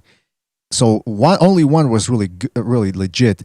For the most part, he spent most of the time just not trying to engage, while at the same time just trying to shut Postal down, his offense down. But he didn't really school him or anything. It was just a lot of movement. Taylor landed harder shots on Postal throughout the fight, but at the same time, he also got hit a lot. So, and then of course, Ramirez versus Postal was very, very close. So, I don't know, man. I don't know. It's almost like the Fury-Joshua versus Klitschko situation. On the one hand, Fury didn't get hit all that much, but he didn't land that much either himself. On the other hand, Joshua almost got stopped against Klitschko, but he did end up stopping Klitschko and landed a lot of hard shots. So, you know the difference? Hey, what's up, guys? It's Frank. Oh, it's Recognize. Yeah, who the fuck is Frank? Recognize, my boy. What's up, kid? Going on? Hey, man, I've been watching. I've been trying to jump on. When I got the moment to. So, I've been watching the film studies and really good stuff. But real quick, you guys were talking about the difference between Taylor, his performance versus Crawford. The difference between him and Crawford was, and the reason why Taylor got hit more was because Taylor was actually boxing with him. So it was boxing. It was hands. I'm gonna try to hit you. You try to hit me. Let's see what happens. Right, that type of thing. Where Crawford was trying to avoid getting hit, and so therefore there wasn't a lot of boxing. It was a lot of holding and stuff like that. Mm-hmm. So of course, because Postol is a very good boxer. These are two guys that are very athletic fighters. They almost give me the impression that these guys play other sports like maybe soccer or basketball even. Like the way they move their legs. They constantly moving their legs. Well, Taylor used to be, according to the Blood, Sweat, and Tears thing, I think he's a black belt in Taekwondo. So that's all. Yeah, that makes sense. Yeah, that makes perfect sense. Yep. That's all feet. That's all legs. So he's got that unorthodox sort of like stance a little bit, or not unorthodox, but it's like white stance. Maybe that's actually white stance. That's more karate, right? Not necessarily Taekwondo. But anyway. Well, if you look at it's also compatible with kickboxing, which is anytime you can use your legs in a combat sport, they're very similar. But you guys were talking about how he can switch on a dime, man. I get this guy's super athletic. Of course he's gonna get hit because he's trying to box with you. And guys like that, when they're not trying to avoid confrontation like the way Crawford did against Postol, they're gonna get hit more. So that's why it was a better win. A lot of people felt Taylor beating Postol compared to Crawford was a better win because there was a lot of boxing in that fight. Mm-hmm. Oh, there you go, Gonzalo. Thanks to recognize this point. By the way, hello, recognize. To recognize this point, Taylor, he is tall for this weight class, but he also has a short reach, while Crawford, he has an extremely long reach. So mixed up with his athleticism, he preferred to stay on the outside and play tags. Yes, exactly. Yeah, he was playing ass grab with with Postal. Now we go here, continue on. We're watching body shots and uppercuts from both fellas here, and of course, Ramirez is bread and butter. Like most Mexicans going to that body. Here he's actually trying to just bust up Hooker. And again, good combinations here from Ramirez. So right overhand right, left uppercut, left hook. Again, this is because Hooker is just standing there blocking shots. But again, as we're going to see later on, there's moments where Taylor does the same thing. He'll just stand there with his guard up and let his opponent tee off on him, which is a big no-no. And it's going to be a big no-no against Ramirez here because of what he can do if you just stay there. See how he mixes up uppercuts, hooks. And then we're going to see what we're just seeing here. Oh, that's where he hurt him. Again, look at what he hurt him with. That fucking hybrid left hand of his, which is not necessarily a hook. It's not a straight shot, but it's something in between. And boom, poor Hooker. Go ahead, Recognize. Go ahead. No, you explained it excellent. It's not exactly a hook. It's almost like a hook / straight punch. You don't need to tell me I explained it perfectly. I know I explained it perfectly. So sorry. No, I'm kidding. Excellent job. Excellent job. Oh, and then of course the ending here. Look at this. Oh, jeez. I mean, he's just dead at that point. and it's a good punch because the way he's landing on opponents, it's like a sweeping shot that just raises the tip of the chin. It's like just a pit maneuver on the police. When you hit something on the edge, you tend to spin it, so it creates a lot of like back and forth in the brain, where the brain is rattling. Okay, yeah. What did you call that? The pit maneuver? Yeah, like the cops. Oh, we're gonna stop this car. You gotta hit it on the edge so you can turn the fucking car over. Oh, okay. You hit somebody with the grazing shot. Go ahead, Gonzalo. Go ahead. Jesus Christ. Yeah, I think Gonzalo get kidnapped. Yeah, sorry, I got excited. I ripped the headphones off my tablet. Jeez, oh yeah, if you clip somebody on the edge of the chin, man, you're gonna create the head to spin, and when the head's spinning, man, that's gonna create a lot of movement in the brain. Mm-hmm. Yeah, exactly. That's right. That's how you shake a guy up and hurt him. That fucking brain, it's not meant to be shaken up.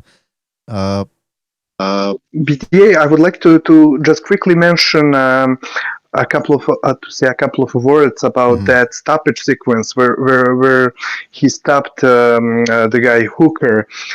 It brings me back to what Recognize often likes to mention about Lomachenko, and being that I saw some things in Ramirez and other Robert Garcia fighters, and it's not surprising because they used to train with Loma's team in the same gym, etc. So see the way he throws his punches is what Recognize often says about Loma.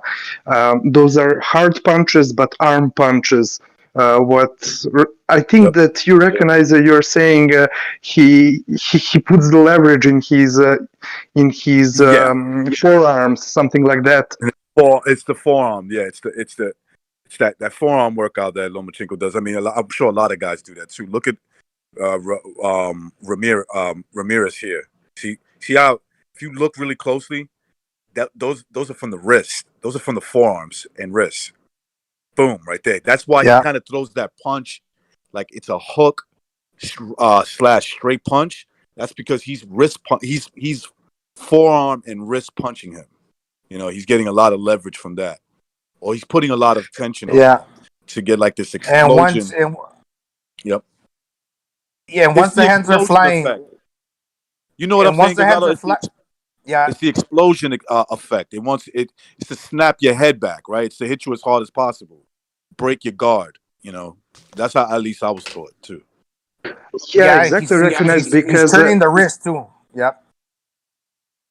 I mean, the thing is, why he throws that way, just like Loma. It because because it gives him the speed advantage. Because if you have to throw a textbook punch, textbook hooks, you have to turn all of your body, and you're losing split seconds turning your whole body before throwing punch. And so that's why he prefers to throw arm punch, but the hardest possible arm punch. Yep. Yeah, and sometimes when you let your hands fly, like if you're ever hitting a bag and you don't cock back and try to hit the bag hard, you just let your hands go. You just let yourself unwind. All of a sudden, man, you're touching that bag hard where you didn't even throw the punch hard. And right there, man, like official also said, once you're letting your hands fly and you're getting there to your opponent faster, man, that's speed kills and accuracy. That's enough to fucking knock somebody out, man. And the one thing I like about Ramirez has this kind of even flow of defense and attack mode. It's always him, whether he's on the defensive, he knows how to dip, he knows how to fight short when he needs to. And then he comes into the attack. It's like a mix of he's standing high, then all of a sudden he's dipping low to let off the lead left. So it's like this even flow of attack mode in terms of him going on the offense and him going on the defense. When Posto, a guy who's taller than him, or at least as tall as him, when he needs to start fighting low, you could see in that fight, he did a lot of good stuff in that fight, defensively, that I said, man, this guy could, his boxing IQ is pretty good, or, it's just the fundamentals, him understanding it. He does it kind of like on the go. So that's pretty badass, kind of a little bit like Roberto Duran. I'm not comparing, I'm just saying. Right, Roberto Duran is 2.0. We get that, right? But it's it's like that, absolutely. Yep. Fellas, shout out to Texas Bulldog Boxing, who donated the super chat, says, "No more weeks, mate." I think he made the same comment yesterday. Yeah, he did. So, but wait a minute, I'm confused because I think he's the only guy who's happy that a big fight isn't happening. I mean, I still don't get it, man. I think it's an Illuminati code word. That's what I think it is. Now wait a minute. We don't go for that type of shit over here. We're Christians, man. Hardcore Christians. Shout out to Bernie Sanders, who's donated the super chat as well. He says BDA. Bernie Sanders, what yes, he says BDA, parole me off the Discord ban. I won't talk wild. Well, I'll see what I can do, sir. And it's not just up to me, man. But I mean, you can't troll, and then go, come on, why'd you ban me? I mean, if you're trolling, you know exactly what you're doing, man. So we'll have to sit down, Bernie Sanders. We got to see if you're worthy of coming back. Well, is his name is it Cerny Bandes? Is that the guy you're talking about in the chat? Cerny Bandes? Cerny, yeah. Yeah, Cerny Bandes. It's like that even flow when you talk about mixing offense with defense. Like I could see that Ramirez, and don't get me wrong, Taylor does this too, because they fight similar, not identically in many ways. But when you're talking about similar, you're right. Yep. When they're that even flow, and I brought up Duran, it's like, okay, Ramirez, when he's cocking his head to the side, he's cocking to slip a punch, but he's also cocking to load up and see where the opening is. And once that he's cocked, he slipped the punch, he's transitioned his weight to fucking already be in position to throw power behind it. That's right. And he keeps, who I see a lot like that too, that mix between offense and defense, but it's gonna be more on the offense side, Manny Pacquiao. He's that's it, yep. But Pacquiao's like fucking 3.0. It's more offensive, yeah. He's more offensive. Yeah, more offensive. Yeah, he has better instincts. Yep. We'll see. Dude, I'm terrible at that. Like Gonzalo, you'll do that a lot. You'll say, "Oh, this fighter does this," and then I'm like, "Oh, I see it. I see where you're saying that." I've never been good at saying, "Oh, this fighter. Oh, he does this like that fighter." Me either, I don't know why that is. No, I'll do that in hockey. I'll say this kid skates like this guy or so. But sorry, Frank. But yeah, that's remember. I see it after the fight. I see it. Yeah, I don't usually see it because I'm so. I don't know, man. Gonzalo's pretty good at picking that up. Like he'll notice styles. Gonzalo, Precise, and BDA are like really fucking good at that, like picking it up in the middle of a fight. I can't do that. I'm focused on the action, but these guys could pick up details. We got too much time. Durant was badass in the sense that look, and he's transitioning from offense to defense. He would like if you're in the court, if he was in the corner, or I don't know if he would put himself there intentionally. Sometimes Roberto Duran would be in the corner, but then he would spin around and dig a hook to your body and pin you against the corner. Rivero's ground was pretty I didn't like badass too. Duran, so that's why I didn't follow him. I just didn't like him at all. Yeah, he was an asshole, but he was such a well, fucking... because the shit he used to say about Hagler. That's why. Oh, you know what I yeah, mean? he hated Hagler. Oh, wicked. He said some horrible. So, I mean, he did what he did, I say, but of course so because of that, that's why I never liked him. I liked him like everything in life, rose-colored glasses after the fact. I appreciate him now. Back then, I just want to see him get his dick kicked in. His dick kicked in, all right. Real quick, we're almost done. Well, about halfway through with this one. Just real quick here with Ramirez. Look at this. I love this clip because he feints, he makes a postal dip down, and instead of keeping going forward, Ramirez steps back, doesn't smother himself, and then just catches him with a 1-2, then misses with the left hook. But again, he'll go with 2-3 punches once he unloads. There you see him dipping down here, under the jab and coming back. That's what I'm saying. I love that about that kid. It's just like you don't know when he's gonna do it. He just does it. I wonder if he knows when he's gonna do it. It's just like it's just like, okay, it happened. He's doing this. Let me do it now. It's an instinct thing. I guess it is. Yeah, I think so, man. It's just he's been doing it for a while. And again, here 1-2, and see how he doesn't go with the left hook to the body. He goes with a 1-2 and then a straight left to the body, and it made a postal double down there, bend over a little bit. So he can attack from different angles, man. Dude, that was a very skilled fight. That fight was a highly skilled fight for me when I was watching. It was very close too. Yeah, it was extremely close. I sort of felt a little bit like maybe Postal deserved it, but I don't. I Could have went either way. I had that feeling. Yeah. Yeah. Both guys had to work hard. Now, this sequence here, again, just highlights how good he is at coming forward and countering off of what the other guy does. So he leaps in with that jab of his that we've seen. Again, hard jab, shotgun jab. Waits until Postal touches him with the left hook, and then he'll go uppercut to the plexus. See there again, he hurt him with that uppercut to the plexus. And then he steps forward, right uppercut, and then just, he didn't follow up with that one, but still, look at that sequence again. Oof. Just, he can fight coming forward very well, man. Now, the problem started when he started fighting their Cepeda. Very unusual fighter, unorthodox. Mito. What's that? No, I was saying is Gonzalez showing his baby. Oh, yeah. Sorry, I just looked at yeah, this little killer. Shout out to Gonzalo. By the way, fellas, don't forget to hit the like, and subscribe. Looks rested, man. Yeah, hit What? the like, man. Hit the like. Gonzalo, you look rested, man. You look more peaceful. Well, it's a weight off his shoulders, man. After all that fucking that roller coaster for 5 weeks. Shout out to Gonzalo. He looks like I took the doctor robe. They're gonna tell me to take it off right now. Hey, take it off. People are still doing the fucking telephone thing. I guess I saw D. He was doing that today. He was still doing one.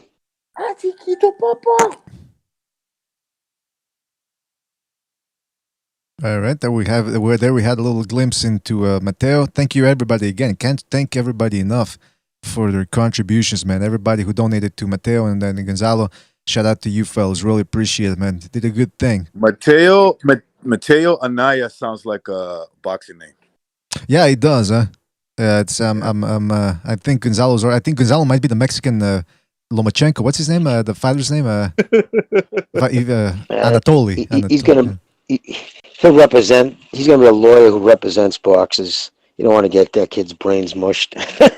Well, what if he's very good defensively? He won't have to take too many shots. That's true too. Yeah, no, I know. It's just anybody who's been like. Because I've lived long enough to see the aftermath. Nobody ever retires fucking unscathed. Hey, I'm running the ICU right now, BD. Gonzalo and IMD. Yeah, that's the charge, everybody. They're gonna scream at you, man. They're gonna kick you out the hospital. Look at you, dude. You look like you're ready to cut somebody open and take their kidney. Oh, jeez, Louis. Oh, man. Hey, I have an idea. let's not tell D that Gonzalo got enough money, so let's drive him to to exhaustion and then collect money for D. No, I think he might ended in a couple of. I think maybe he's trying to go for a record or something now. But I mean, it's not necessary. But hey, if he wants to go, He ahead had and a keep bit of he had a blip. Something happened, and then I got a notification that he was going live again. And then I heard like, because obviously he doesn't stay there 24 hours, right? And so one of his panelists, what's that guy's name? Shit, man. One of his panelists, I heard him say, "Yeah, I had to restart up again." Oh, So- okay. Yeah, that's true. That's true because right at exactly 12 days of streaming, something was bugging, and he had to reset for a few minutes. Yeah, because I got a notification, and I was like, kind of weird, because I'm sub to D's channel, and so when I got a notification, I was like, and it said live. I was like, what the fuck?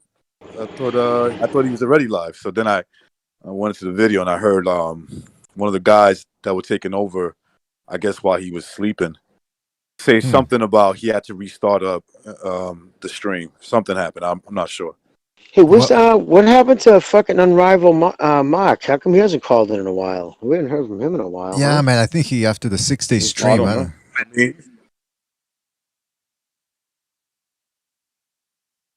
You guys I don't know. Yeah. He's done a couple of videos, from what I could see. Yeah, I haven't been noticing him doing the live streams as much after that whole. You know, guys, what I'm talking about. Yeah. Yeah, Well, he yeah, live talk about streamed. it. I think that pissed him off. He live streamed a couple of days ago, but yeah. But anyway, hopefully he's doing okay. And listen, if I'm gonna do okay here, we got to get through this motherfucker. We're almost done. But let's do it. Let's do it. Let's do it. A couple of combinations here against Cepeda, which is again this sequence here again, not smothering himself. So you see him going in there with the right against Cepeda. Cepeda moving down, dipping down, but Ramirez stops short, maintains distance, misses with the shots as Cepeda is using that upper body movement to stay down. This time Ramirez steps back. He knows Cepeda is jumping back up, so he's got nowhere to go. Right hand, left hook, and so Nice very combo. good control. See that? Step back instead of just barging I forward. love how when he steps back, that 2-step he has with his elbow like up, sort of to like ready to protect himself. Yeah. Comes in. It's just he does that fluid, man. I noticed that's one of the things that he does a lot. Very good point. That fluidity right there, man. It's flowing like champagne. And very similar to Taylor. Taylor's the only difference is, I think with Taylor there's more fluidness with the leg, with the footwork, a bit more. That's what it intrigues me a lot about this fight. The similarities in the length. I mean, dimensionally, as far as height and size and reach. The style. They both got hearts. They both have great fighting spirit. And a little bit of the style, the offensive style. The only difference is one is a lefty, one's a righty. I don't know what problems that's gonna cause, if any. But yeah, anyways. Well, we'll see. But like you guys kept saying too throughout the stream, it's true. Both guys are very similar. They're offensive-minded fighters, and it's gonna be interesting to see if Taylor, even if he decides to box, whether he can maintain that over there. He's gonna lick his chops and say, you know what? I think I want to slug it out with this guy. Now, if he does slug it out, he's going to have to watch out because here you see Cepeda coming in with the 1-2. Ramirez was waiting for him, and he hits him with a left, what is it, like a hook? Yeah, it's a hook. Right on the body there. Ooh, he made him double down in pain, right on the plexus. It's interesting how he threw it. He kept the elbow stuck right to the hip there and just turned his body over and whacked him to the solar plexus there. That couldn't have felt good. Boom. So very good. Countering. Yeah, he does that. BDA. He does that. So, it's just very good boxing fundamentals is what he has, and then with his movement, it's what makes how he can just dip low, unpredictably. Like a lot of it is very unpredictable. It's just like on the fly, and then it's just like instinct. He's feeling out his guy. He knows what to do on instinct. Does anyone know why he switched from Freddie Roach to Garcia? Because I mean, if you're with Freddie Roach, I mean that's. I have a feeling I know why. I mean, when maybe you want to do. Look, Freddie Roach is a great trainer, but he also has that speech impediment because of his situation. Yeah. You get what I'm saying? Maybe he gets tired in the middle of training. It could be a multiple thing. That's and true. The guy's Well, can I tell you what I heard? I don't know how true it is. I mean, I heard it from a pretty good source, and it's usually the same case with Roach's fighters. Unless you're Pacquiao, when you sign up with Roach, you're basically getting his underlings training you, and he's there on the fight night. You see what I'm saying? Because of who he is, like, you know what I mean? Like he'll come over, watch a few of your minutes while you're hitting pads and stuff, but he's got a lot of his underlings working with you under his tutelage as it goes. You know what I mean? But yeah, you're not like it's. So he loses a lot of fighters. They get there and they're not that. A lot of fighters, because it's a low-risk sport, man. You want your trainer, like, you know what I mean? If you feel your trainer's not giving you your 100%, you don't want to go elsewhere. But I can't imagine that it would. Oh, sorry, Gonzalo, go ahead. Oh no, I was just gonna say he wanted to change before he got the world title. He just said that he owed it to Freddie Roach to fight and win a world title under him, but he was planning to move over there a long time ago. And I guess they're a little alike in the sense that his parents are from Michoacan, Mexico, and same with the Robert Garcia. They're kind of like, you know, they got that chemistry where like that, you know. Michoacan, yeah. But it's interesting because cultural too. Yeah, exactly. If I lived or knew someone that was into boxing and they lived closer to the West Coast, I would recommend Robert Garcia for sure. Oh yeah, absolutely. I would definitely, if I was a young man living out there, you know, born and raised or whatever, I moved over there, I would try to hook up with him. And if you're out there and you're training with him, no, he'll listen to you. Listen to his dad. Yes, exactly. I would just pick their brain all day, Jimmy, all fucking day, and then train. But they too must have their hands pretty full by now, right? They have a lot of fighters. Yeah, as well. That's the problem. Yeah, that could be a problem. But I'm saying if there was a situation where I could see for a young guy that, look, you know, you this guy's really interested in training you, shit, I'll be jumping on that opportunity. That's right. By the way, oh, sorry, official, you were gonna say something? No, go. I'm gonna go after you. I just wanted to read a couple of comments here because people are saying Reverend Pickles calls Freddie Roach Freddie Pocket. Stephen McKenna says Taylor beat Postal in his 12th fight. Norman Luis calls Freddie Roach Freddie Freeloader. I don't know. There's no Freddie Roach fans in the chat, let me tell you. Javis Bickle says solid punch to the body and bang on the hocico. Yeah, he goes body head. 1 foot out the door says team atmosphere at Garcia camp. All right, official, what were you going to say? Yeah, so I would like to echo what Jimmy was saying because,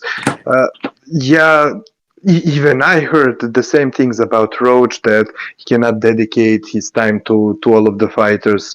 He has a chosen few, so because his stable is very large. On the other hand, working with Garcia, just like Jimmy said, there is not only Robert Garcia but also their dad. And his dad is probably the brain of operation. Like they say, he probably knows about boxing even more than Robert Garcia himself. So I heard from many people that he's highly respected, great trainer. Well, brother, think about who was the one person dead against Mickey Garcia going to 147, was pissed. You could even see it in his face on walking into the ring against Spence, was his dad. Yeah. He was adamant. During even interviews going into the fight, he was saying that. But all right, BDA, I know you did a lot of work. We got to get back to that. No, don't worry about it. But it's true. I can't imagine, though, the Garcia camp, he's got a big stable too, but I think the difference is Garcia actually does interact more outside the ring with the fight. Like, I remember him and Brandon Rios, they said they used to get drunk together. So, I mean, I don't think you see that with Freddie Roach, you know. Well, Roach, he had fucking HBO showing up doing a special about him and stuff. Remember, there's always, some people always have a problem, or when a trainer becomes kind of a celebrity, sometimes they'll put on shows. I'm not saying Freddie did that. Like, for instance, okay, Teddy. Is there a fucking guy? Oh, all yeah. right, sit down, man. I'll give you instructions. Wait a minute. There comes the camera. Okay, is it on me? Oh, all right, now this is what you're going to do. I mean, it was just like, dude, stop. Oh, He was man. putting on a show. Yeah, Teddy Atlas is the There was ultimate. there was when I went to the Roach gym. I think what stuff lightweight? The Hawaiian Punch was there. Viloria. Viloria. Viloria. Viloria, Too Sharp Johnson. There's a lot of fighters, training fighters there, and you also got to think that Roach's gym is open to the public. I don't know now because of the COVID, but there was like hundreds of people there. I'm not exaggerating. Jeez. Really busy. How the fuck do you train in a small gym when there's 100 people? It's insane. Well, maybe not hundreds, but at like 100. Well, they have a lot, but they have a separate room too, though. They have like the fucking room like Pacquiao would train in. I don't think it's all in the same room area. Right. Yeah, Pacquiao's in the basement now, if I remember correctly. Okay. No, he's upstairs. They got his posters, all the pictures, the ring. It's like the second floor. It's large. They also got another room. I know that. Right. But they were conducting like a class with a lot of people. Even like Hollywood people go there. They train. Mm-hmm. Yeah, man. Yeah, so it's a different field, I suppose. It's a different world, and Ramirez wanted That's what Steve Kim. He trained there. I know Steve trained a wild card all the time. I don't know if he still does.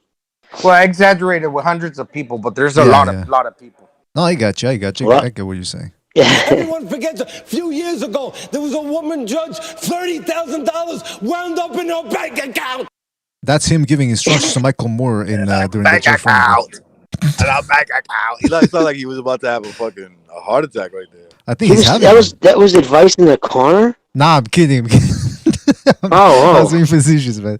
I put an indictment on them. An indictment on them. They are corrupt. I have no problem saying it. They are corrupt.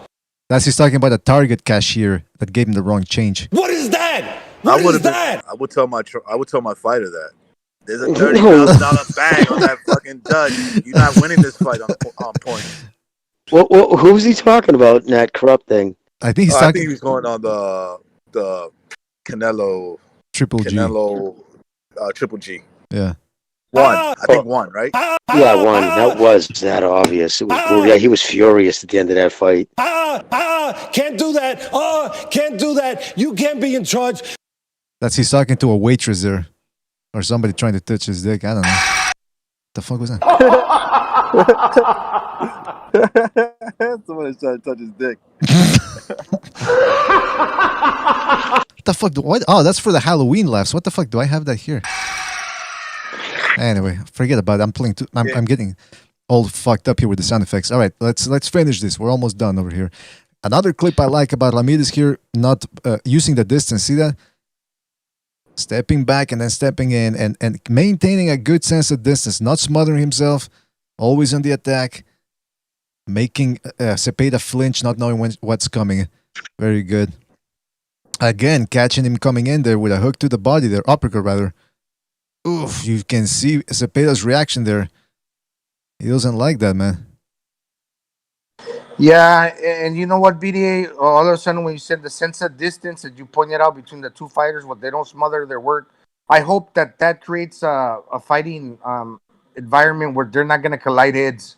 Because a lot of the times, when they collide heads, is one guy being dirty, and he knows he's going to shove his head underneath the other guy's brow, where he's fighting dangerously, recklessly. But if these guys are good about controlling their bodies, when they're not smothering and they're clean fighters, man, we're not going to get that head clash. Hopefully not. Hopefully not, man, because that would be awful if this fight ends up getting stopped or a headbutt or a cut ends up affecting the outcome of the fight. Here we get now to Taylor's body shots. Again, he whacks. I don't know how he gets so much leverage on those shots. I mean, he's got strong tendons or something because he's a wiry guy. And nevertheless, he just whacks people. Look at this.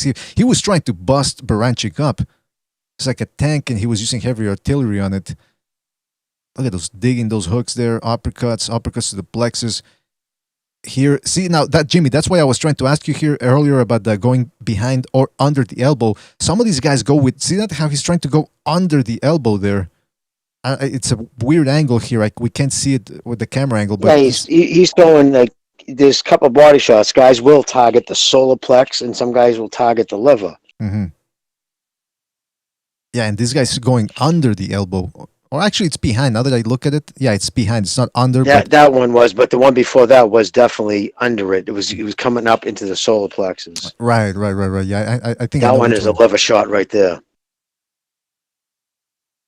I mean, he's got so much fucking power. That's when the second knockdown there against Branchek.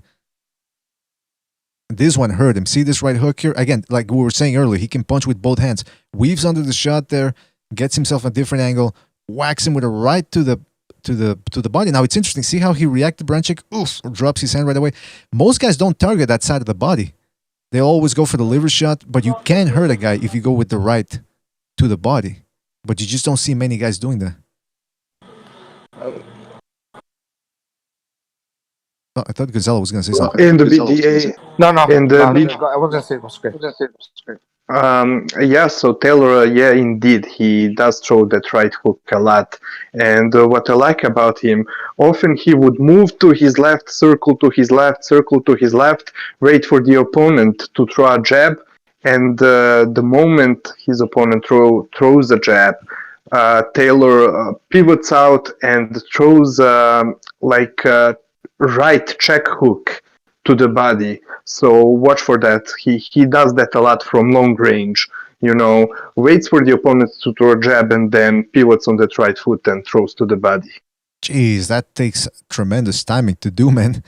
I don't know. Let me see if I can get. Bishop broke that down. Excellent. Yep. Oh, and speaking of plexus shots, like Jimmy was saying, look at this shot here right down the middle. This is going to be interesting if he can pull that off against Ramirez, because like we were saying, Ramirez tends to square himself up a little bit, especially when he attacks. So he might leave himself open for that plexus shot right there.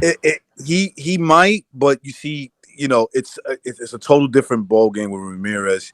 You see, like this guy's just standing there to receive punches, right? Mm-hmm. Of course, he's broken down a bit at this point, but Ramirez, you got to get there's a lot of fucking movement going on with Ramirez with his body, with his upper body. So you might not get that many opportunities to hit him with a good solar plex shot. Like he just hit him. Oh, damn. In the ribs. This guy's got something on his bodies, man. I don't know. He just wants to fucking break him down. Yeah, that's all it is. Yep. Official. Break him down, bro. Is this an example of what you were talking about a little bit? Or you meant with the right hook? Now here he's throwing the left, but... No. I was talking about the right hook. Right. Not about this sequence, but go. All right. Against Pergray, as you can see here, they were both going for those body shots. They're real close. Uppercuts upstairs. What else do we got here? Yeah, more or less uppercuts here going to the body. What did he do with that left hand there? Oh, yeah, so he used... this is a very deft move. Pergray is dipping down, and what Taylor does with that left, he grabs him behind the head, shoves him to the side, give me that side of the body, boom. See how he did? Like, get the fuck out of the way. There's the body, boom.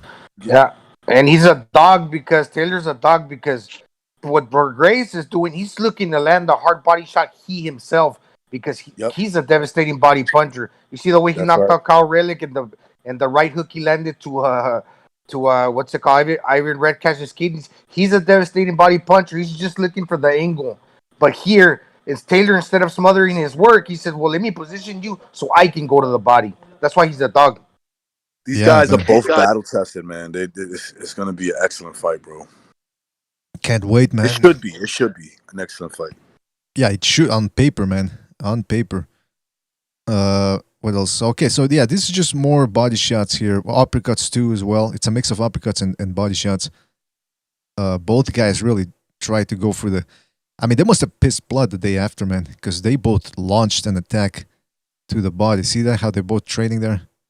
Did Prograde break his eye in three? Broke his orbital bone in 3 places. Prograde? Yeah. Oh no, against Taylor. No. I'm not sure. He was beat up to the eye, but I don't know. I don't think it was a broken or fractured orbital bone. I think it or was anything like Taylor's that. eye that got fucked up, not Progress. Oh yeah, was it? Was it? Yeah, that's right. Well, you can see it's a little swollen there. I think it's Baranchik 2 or Postal. One of those. I think it's 2 fights where he's got fucked up a little bit. But see that again. Look at this right hook to the body here. Right, wide open. Oof. And Progress reacts like, holy snaps. I should keep my elbows down a little bit.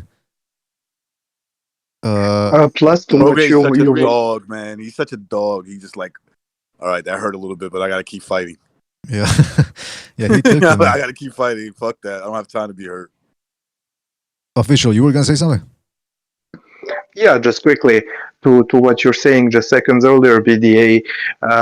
He took away Progress body punches at the same time because if you take, for example, Progress fight against Relic, he stopped him with a deadly liver shot with that left hook to the body, but every time Progress was trying to throw that left hook to the body against Taylor would just quickly step in and smother him. So that's why you will see in their fight, Taylor's right side of the body of his back was all red because he was constantly making a Progress miss because he was throwing a mid-range left hook to the body, but Taylor was stepping in to smother him, not giving him his liver.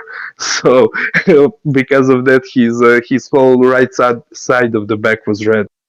Yeah, that's a good point. Yeah, the commentators brought that up too, how the side of the body was red. It was an interesting bout, man. Inside fighting and all that. That was a dog fight. Man.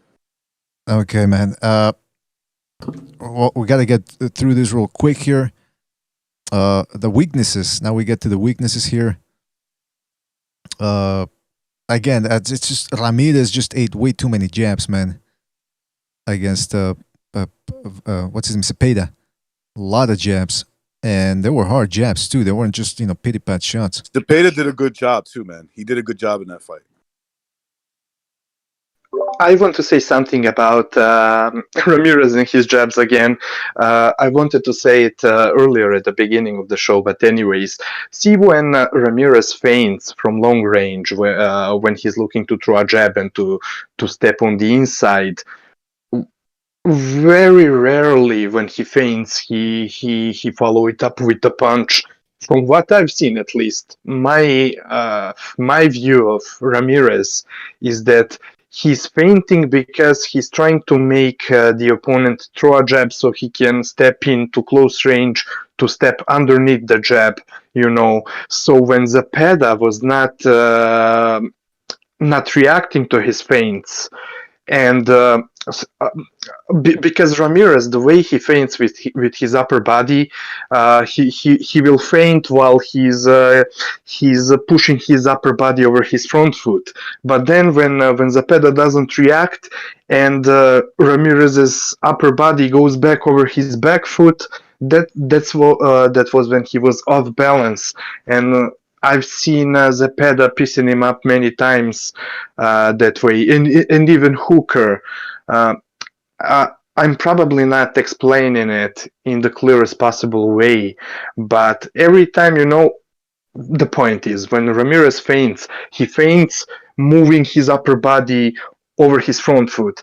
But if the opponent doesn't react, he moves his body back. And when he moves his body back, he's too upright, and also he likes to bounce on his toes for nothing, and so he loses the balance and the touch with the connection That's with what canvas. Cepeda was picking up on, official. Yeah, I Cepeda recognize. was picking that up. Yep. Absolutely. Yeah, that's all I was saying. No, that's a good point. Very good point. He picked up on it. That's why I say Cepeda actually did good work in that fight. Oh yeah, excellent work.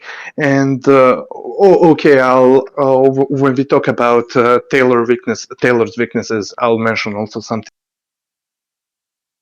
Yeah, man. I mean, a lot of people feel that fight, what's his name, Cepeda could have won it, and he did very well, man. I mean, both guys' face were all busted up after the fight, so they were doing damage, man. They weren't just pity patting each other in this fight. And as you can see here, Cepeda also caught Ramirez with some hard right hooks.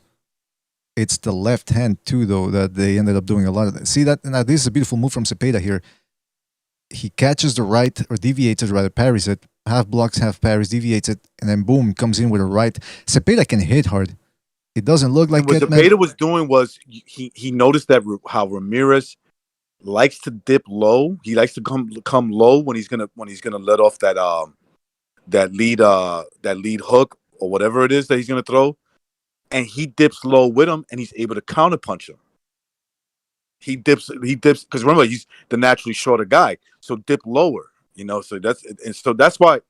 Look, man, that fight was pretty good. I thought Ramirez won, but Cepeda show moments where he can outbox this guy.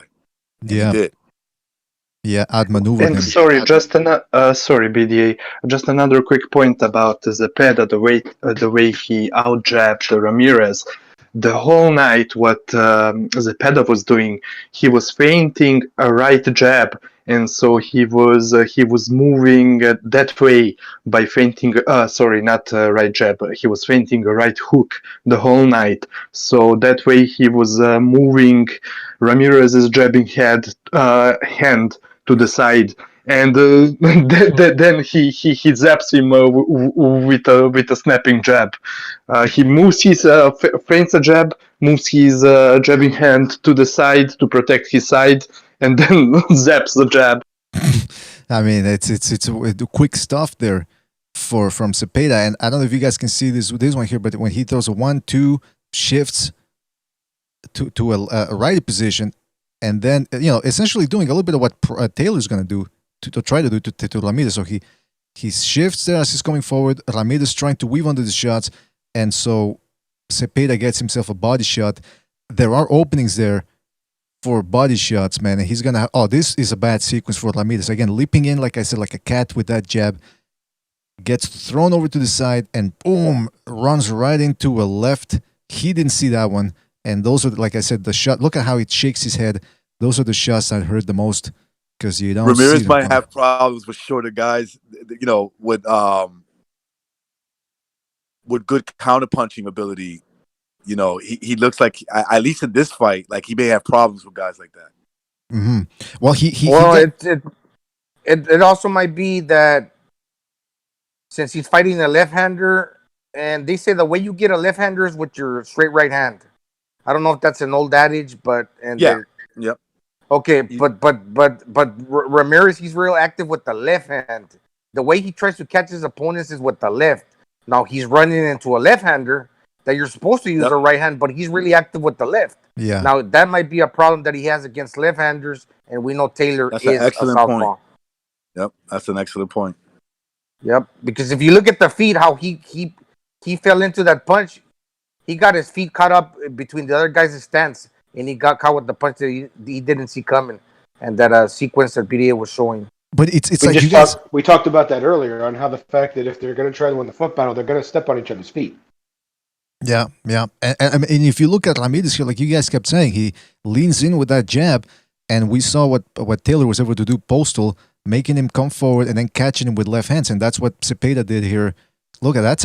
I'm telling you, Cepeda hits fucking hard, man. People just look at the fucking Baranchik fight. And here he hurts him. He hurts Ramirez with a body shot. All those lefts upstairs left him open for this body shot. Oof. Look at Ramirez's elbow. Dip down right away. He did not like that shot. So Taylor's going to be working that. I wouldn't be surprised if he actually hurts Ramirez to the body in that fight. And actually maybe even worse him down a little bit. Because he's open for a body shot. See there again. See that? He's punching. He's not expecting in between that shot. Boom! Cat gets caught with a body shot there, left hand, which is what we saw that Taylor loves to throw. So, yeah, and them left-handed fighters. Look, I'm left-handed. I know a little bit about this, man. If you're you're naturally stronger. The liver's on the left side of the body. Well, actually, on the right side. But if you're facing a fighter, it's on the left side. You know what I mean? So that lines up with the southpaw's power punch. Exactly.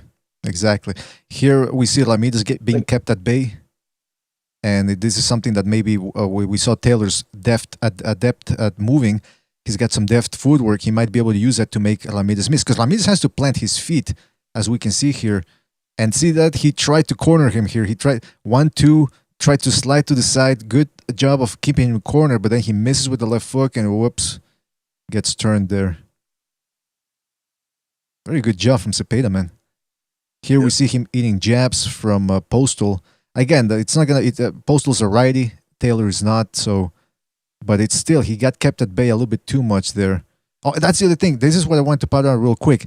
One thing I don't like about Ramirez's balance when he's getting hit with his jabs, as you can see here, is he tends to get put on his heels a little bit too much. See that? Look at this. See there how his weight gets pushed back with those jabs.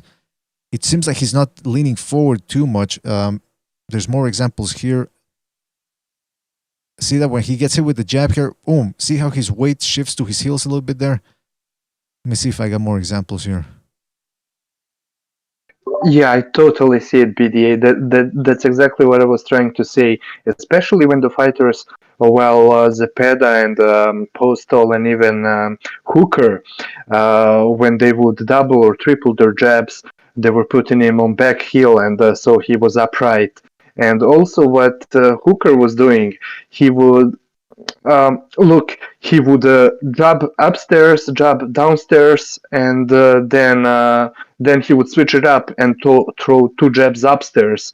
And one of Ramirez's I would not say deficiencies, but the way he's used to defend from jabs, from double jabs, is first punch he would be looking to catch it like here, catch it on his gloves, and then on second jab he would move his head over his back foot, and that's why he's upright and off balance. Okay, yeah, that makes sense. Yeah, because I also in that preview show that from Top Rank, he's hitting the bag, and his heel, he's the point of his feet leave the ground, and he's on his heels a little bit. I'm thinking, man, you're hitting the bag. You're not supposed to be. So his balance is good at times, but then at times or other times it seems to be horrible. So if he's on his heels, he's there to be controlled by Taylor, and if Taylor decides to box, that means he's going to be able to move freely around him while fucking Ramirez is on his heels.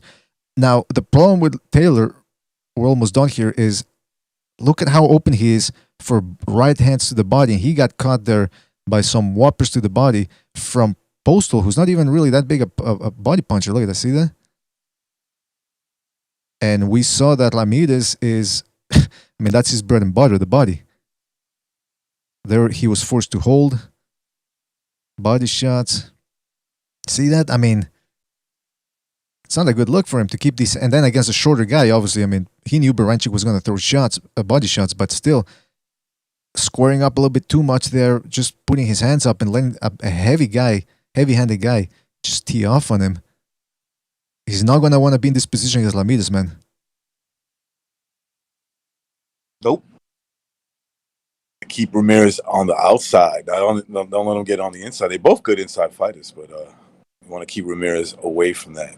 Now, yeah, here's the other thing. See that how he leaves his right hand, his left hand is always up to block the right hands, but he doesn't seem to care too much about incoming left hooks. So he drops, see how he drops that right hand? Boom, gets go with a monster left hook there. And we saw that Ramirez can counter well with left hooks against southpaw, so he's going to need to keep that right hand up there, prevent himself from getting hit with this type of hooks, man. Look at that. Yeah, that's for sure.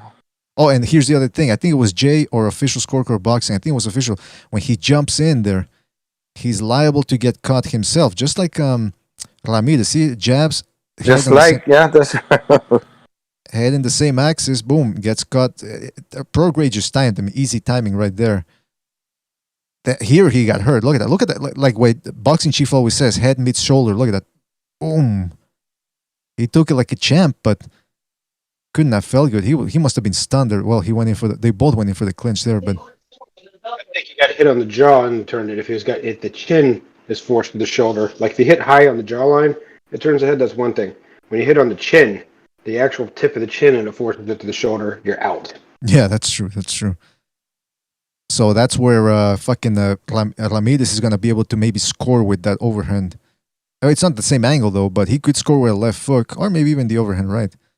And just last point here, slugging it out too much. These are just 3 clips here. Again, just standing right there and trying to, just blocking shots. It's a big no-no, man. I love that. I love that fucking... Oh, we'd reset. All right. So that's pretty much it, fellas. That's the film analysis. Man, let me tell you something. It was 20 minutes worth of clips, and we stretched it out to 3 hours. Damn. I think that means it's good work, man. That's good work right there. Good work on that, brother, man. It's a lot of work, dude. Thank Going you, through man. all Thank those fucking things, setting all this up, man. Well, I like Well, it. some I of like it, I dropped off a little bit and Frank came in late, so not all of us were here for 3 hours. Well, I was. Jimmy, Bravo, Jimmy. Bravo, Jimmy.